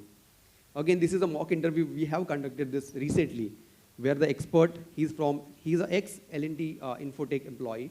He has almost 20 years of experience, and he shared his view actually, whether the resume is, the kind of things which are required in the resume, what should be added, what should be removed, what is the way, if you're preparing for a coding job, if you're preparing for an analyst job or a data engineer job, what are the things that you need to do? Everything he explained. But let me highlight one thing actually. These trainings, we have decided that these trainings will be given on a need base.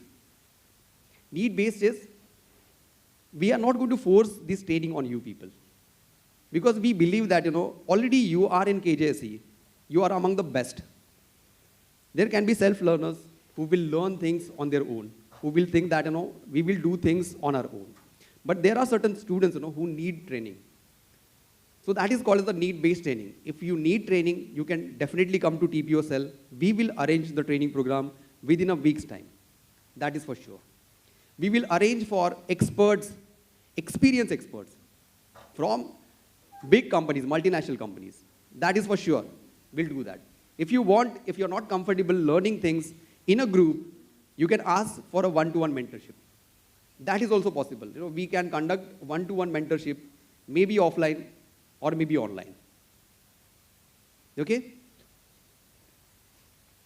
Right. So we also have a window open. This is not about only placement. We have a window open for the students who are targeting higher education. So we invite the universities, the delegates, where you can have direct interaction with the university delegates about your admissions, the process behind the admission, where you can target US universities, then Canada universities, then Germany, especially for mechanical students. And there are certain universities in Australia and New Zealand. Right, coming to the statistics now. This is a list of top 10 companies visited last year. The very first on top is a Balmer lorry with a CTC of 58 lakh. That's the international placement we had. 2 students got selected. One is from computer, one is from IT. This company is based in Dubai. So these are top companies based on the CTC. It's not like, the company who is offering higher CTC can be on top. The company has something, has good culture, good models, and good growth path, can be also a top company. So a smart choice that is expected from each and every student. Some students may have a target like, I will dream Balmer lorry because that's my dream company. Some students will dream like, Accenture is my dream company because I like the culture that the company has. Some people will say Tata group is, it's a cultured group. So that's my dream. So the definition differs. Don't look at the company based on the CTC. Look at the company based on its culture, based on its offering, products, services, and the kind of work-life balance you will have. Make a smart choice. Okay, so these are the core companies, especially for mechanical. We do invite so many core companies like L&T, Siemens, then Tata, Toyo, Godrej, and there are so many other companies. This is just a small set. Then every year we try to make an effort. We try to improvise our process. Like 10% or maybe 15% companies we try to add in our bucket. Okay, every year, if I say 250 companies visited the campus, out of 250, around 25 to 30 or maybe 40 companies are new companies. Right, so this is the analysis of highest average and median package for last 3 years 10. You can see that highest CTC we have already discussed, average is 9.59 and the median is 7.6. Median, it means 50% of the placed students have CTC more than 7.6. That is called as the median.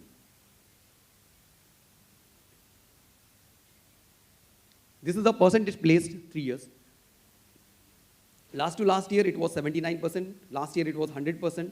This year, the year is very tough as far as the placement of all the colleges is concerned, because of recession, we were not able to, find placement for the students. We have given ample opportunities, but the companies, they come up with a very strict criteria. The requirements are reduced based on the projects they have.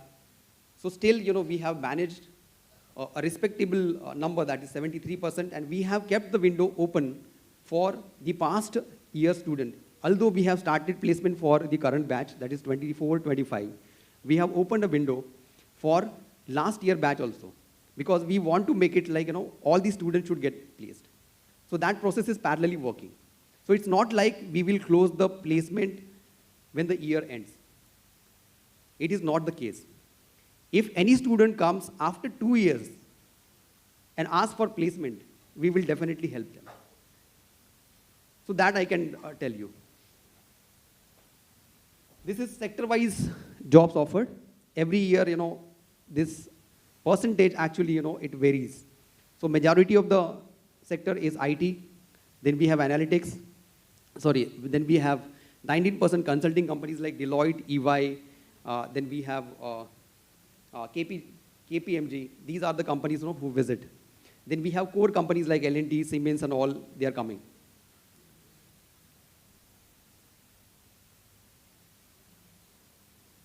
This is for the PG students, M.Tech students. Last 3 years trend is, the number is less actually, because total number of enrolled student is less. So 17, 25, 11, this is the number of students who are placed with the highest CTC of 13.50. Now somebody will ask a question from M.Tech that, why the CTC for M.Tech is less than the B.Tech. The answer is very simple. M.Tech companies are basically core companies because that's a research level kind of companies. The companies, they invest a lot in training of individual. When the student onboard the company, around 6 months to 1 year or maybe 2 years, they are on probation, they are on training. Okay, they work there as a trainee, and after completing the probation period as a trainee engineer, they will be placed in a different department based on their evaluation. Okay, and this process requires money, that's the cost involved.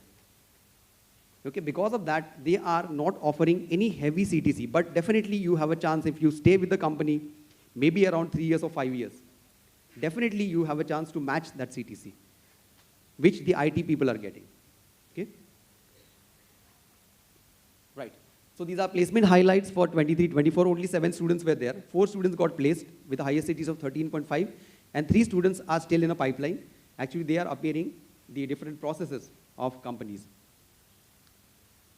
Well, now, after completing every drive, we take feedback from the talent acquisition team, the HR team. So this feedback is taken in terms of verbatim. That's a verbal feedback which is given. And secondly, it is taken in a written form. Now, we have a different category. Like first is appearance, communication skills, soft skills, and technical skills. Though the talent acquisition team who have interviewed you people, they are with you people for the entire day or maybe couple of days. They will judge you based on these categories. So what I believe is the things that I have already mentioned you, the homework that I have given you, the things that you need to improve, okay? This will definitely reflect this blue sector. So we want you people to increase or maximize this blue sector. Okay, which is maximum marks which is offered to KJSE students. Okay? Right. The factors that are going to influence the placement, very first is technical skills. We are in a technical institute, so it is expected that you people should be technically very sound. If you are a computer engineer, you should be very sound with coding skills, logics. If you are mechanical engineers, you should be very good with, the design skills and the applied mechanics, and there are so many things. If you are EXTC students, you should be very good with the telecommunication kind of concepts. If you are AI and DS students, you should be good with the tools which are used in AI and DS. Okay? So that is number one. If a profile is created or the profile is shared that is graduate trainee engineer, or if it is a software developer, if it is a technical analyst, the very first thing they are expecting is you should be very good in technical skills. You cannot skip that. That is for sure. Otherwise, if you feel that if you are not a good fit as a technical kind of resource, you can think of something else then. We do offer non-tech kind of profiles. There are certain profiles in the area of sales and marketing. We have some other profiles as well. Okay? You can prefer that. But you have a chance now. You are in first year only. From first year till third year, till final year, you have 3 quality years. So whatever subjects you are learning, whatever labs you are doing, do it very honestly. Learn it very, very, very carefully. And this is my personal request as a training and placement officer. Please, please avoid taking help from ChatGPT. Okay? So that ChatGPT is spoiling career of many people. It is good for something. But for computers, I can say if a program is given, if a code is given, a problem statement is given, directly you will type and ask the ChatGPT, write this program in different languages. Maybe Python, Java, C++, C, or any other language. This will definitely going to spoil your career, because if you take help from ChatGPT for all your technical kind of help, this will stop your imagination. This will stop your thinking capacity. Okay. So this is the placement policy for this year. Maybe when you will come for the placement in 2028, the placement policy can be revised. This year we have a dream job policy. The policy says that we have 2 slabs, below 15 lakh and above 15 lakh. Above 15 lakh is the dream job policy. The dream policy says that if you got a job with 15 LPA and more, you are out of the race because you have your dream job. If you have one job which is less than 15 lakhs, say for example a company in grade, it will come for 12 lakhs. You got that job, but still you can upgrade to any other job or any other company who is offering you 15 lakh and more. So that's a 200% job guarantee that we can give. But if you already have a dream job, you are out of the contest. Okay? So that's a dream job policy. All right, so that's it from my side. If you have any question,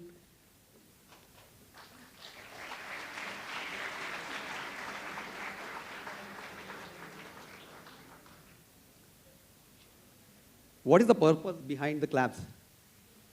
You want me to get out? Please.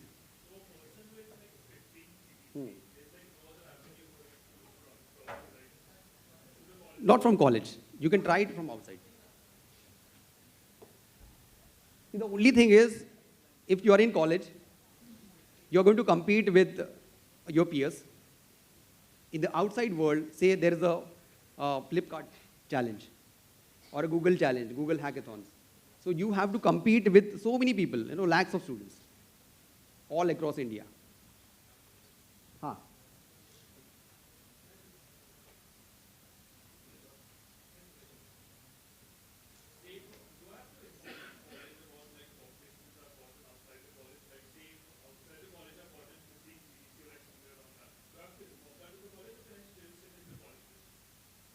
You have a off-campus offer.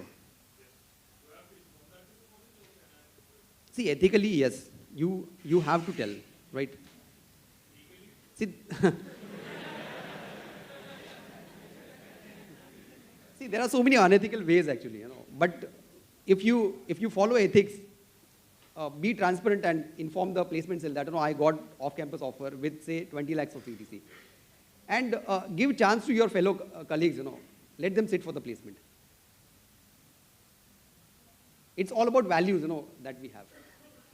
Yeah. Anything else? Any question? Please. Placement cell. Placement coordinator you're talking about. Yeah, before third year, no. Third year and fourth year only. Yeah, any other question?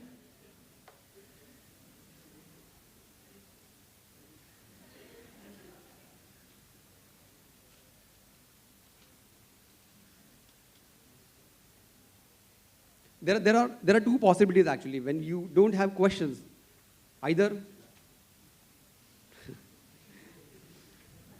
you have understood everything or nothing. Only 2 possibilities.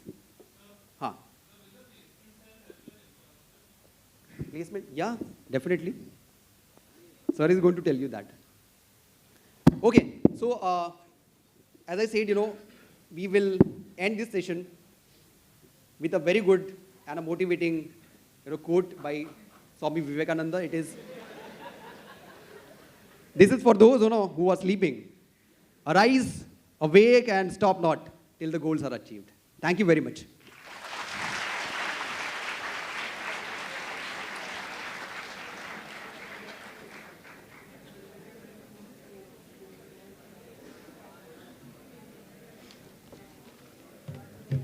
Thank you, Vikrant sir, for such a goal-oriented session. Now it's time for the last session of the day. For that, I welcome on stage Dr. Lukman, Associate Dean of Industry Academia Interface.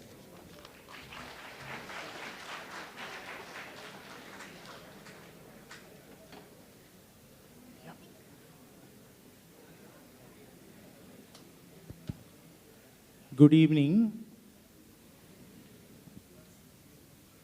Yeah, I think the placement officer has given a very good and elaborate presentation. I'm here to talk about the Industry Academy Interface, which is more of a holistic approach. And the reason that we have this, before saying that, I'm Lukman, and I'm a professor in mechanical, as well as this is my dual role over here. So why do we need Industry Academia interface? That is, main thing is that you are in a technical institute. So naturally, what you study is what is going to reflect in your placements, apart from the soft skills and other skills that you attain. So what we study here, or what is incorporated in your syllabus, whatever you do over here technically, has to be relevant. And also, this sort of association is obviously going to help you directly or indirectly to reach to your placements. I mean, I'll show you in the last couple of slides. Over here, as you can see, one of the bold sentences is to make you industry ready. Now, it's very easy to say this, but then to make it into practice, it's quite difficult. Certain branches, it's relatively easy, but then in certain other branches, your roles are pretty diverse. So you have to get more skills to reach to that level. Again, this is part of the NEP 2020 policy. We need to have this, but then this is something that we have been practicing even before the NEP. The objective of the Industry Academia Cell, IAI, I'll just shorten it down, is first and foremost to identify industries. So naturally, this particular cell is going to associate itself with all the departments, because it's something that we need the departments to help us around. At the same time, it's going to be associated with the placement cell, alumni cell, R&D cell, and stuff like that. So it's going to be a more a cloud sort of approach over here. So we need to identify industries and to encourage industry participation in academics, which means arranging guest lectures, industrial visits, internships, projects, placements, and stuff like that. We also will focus on the faculty, because they are the persons who are going to teach you. So the training will be for the students as well as for the faculty. At the same time, there are certain venues where we are having a stronghold. So there we will also focus on trying to impart training to the industry person. So it's more of a give and take. Naturally, all these things that I mentioned before will happen only if you have a memorandum of understanding, so make it more to solidify things. And that's our main target. The next two are a bit on the higher level, which means we are looking at industry-driven courses. So some of the courses which are the need for the industry. It could be an entire course, or it could be a module or a section being delivered by the industry person. At the same time, industry sponsored, the matter of fact, like equipment or the facility or some of their personnel coming and training you in a particular lab. This is another thing that comes under the purview. Finally, a consortia sort of project, which we have the industry, academia, as well as the government agencies. This project, although it would be initiated by the faculty, but then it is going to be you who would be involved in working on those sort of projects. The structure of the IAI cell, as shown over here, the principal, then the associate dean, then we have an internship cell coordinator who will be looking exclusively on the internship side of things. We have two cells, that is the IA, or IAI, sorry, and the internship cell. The composition of these two cells naturally have department coordinators and student coordinators. Now, coming to the memorandum of understanding which I've talked about, this is what is written there is what we have mentioned. So we are focusing on long-term active MOUs. So we are sort of targeting in at least 1 or 2 activities a semester, or perhaps 3 to 4 in a year. And it's going to be with the relevant industry, so the department will have a strong say in which industry we focus and in what topic or what subject that you will be studying and how. It could be like one of the photos that I have over here is this month, early this month, we had a training for faculty in mechanical engineering for composites. So they were making composite wings in an industry over there. So something like this, again, we have the same or a similar sort of training planned for the students in the month of September or October, early October. So again, as mentioned over there, the key aspects will be imparting the training to the students, faculty, conducting workshops. Again, internships is something that we are going to put on. And again, this could be either the semester break internship or the semester long internship. We'll talk about that now. So I think you must have heard that we have a compulsory 10-week internship for the UG and a compulsory 12-week internship for the PG students. Now these 10 weeks need not be in one go because it's definitely not possible. So you'll be breaking it in this 4 years. Maybe you may do 2 or 3 semester, 2 or 3 internships in this manner. But then more or less the exposure that you're going to get there is perhaps a month maximum. Now it takes some time to understand what happens in the industry. 1 month may not be enough. However, it gives you an initial flavor on that. Now, as mentioned over here, we have 10 credits for that, and 1 internship credit is equivalent to 1 week of full-time work, or 40 hours of part-time work, which means there is an option of having part-time as long as it does not affect your academics. You can have, we do have part-time as well as work from home sort of thing, which is again the same thing. Coming to the SEM-long internship. Now this is something that basically we have in this institute. Not all institutes have it. So the concept is like this, that for you guys, either in the 7th semester or the 8th semester, you can opt for joining an internship, a semester-long internships, which means ideally you don't come to college, but you need to do the necessary courses, online courses. But then the reason to do that is that you get a full semester, which is roughly 3 to 4 months in an industry. You understand things, and more or less, this sort of association translates to pre-placement offers. And I'll show the statistics of that in the next slide.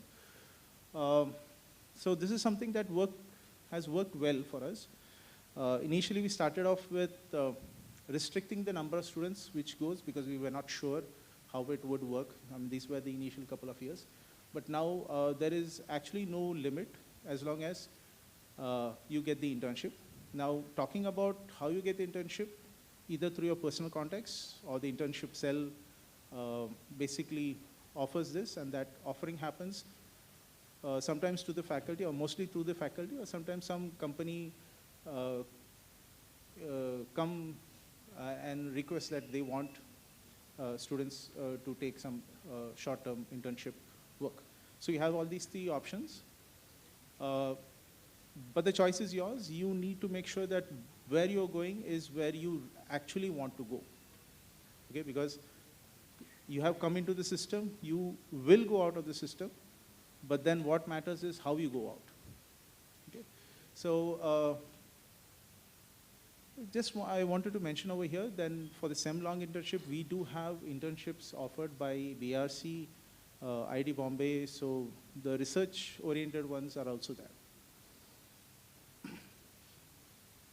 Yeah, this is what I was talking about, the pre-placement versus the package offer. I mean, this is the pre-placement offers which have turned out from the SEM-Long internship. If you see in 23-24, we have around 40 pre-placement offers, and the highest package was around 51 lakhs, which was basically Microsoft.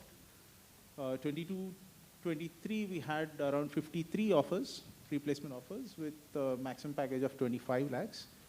And, okay, I think I was not audible. 21-22, the numbers are low because that's where I was talking about. We had a limit on the number of students. So we have roughly around 11 or 12 pre-placement offers at that time. Yeah, so I just wanted to give a glimpse of the internship as well as this new cell that we have formed. So that's all from my side. Thank you.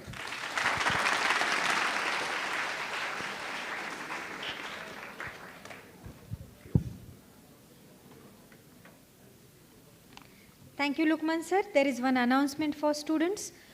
Your tomorrow's session will be from 2 to 4, not 2 to 6.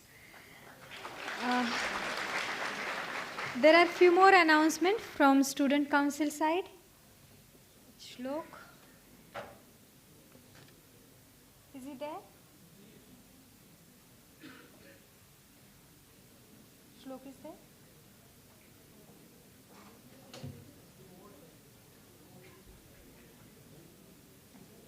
Okay, he's not there.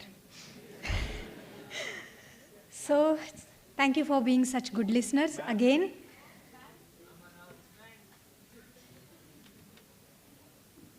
Shlok. Meet your PR, Shlok. Come.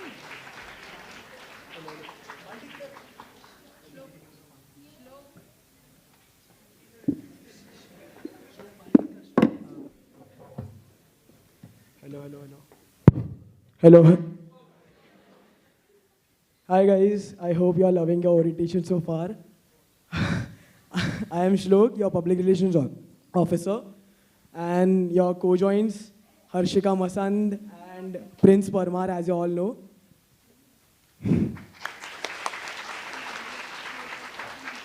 We as a PR team will be the bridge between y'all and all the college events so far. Feel free to reach out to us, to me personally, to my joints, and I promise to you all we'll do so much fun this year. Thank you.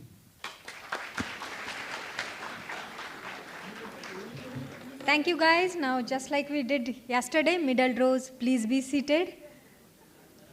First 2 rows, last 2 rows. Middle rows, please.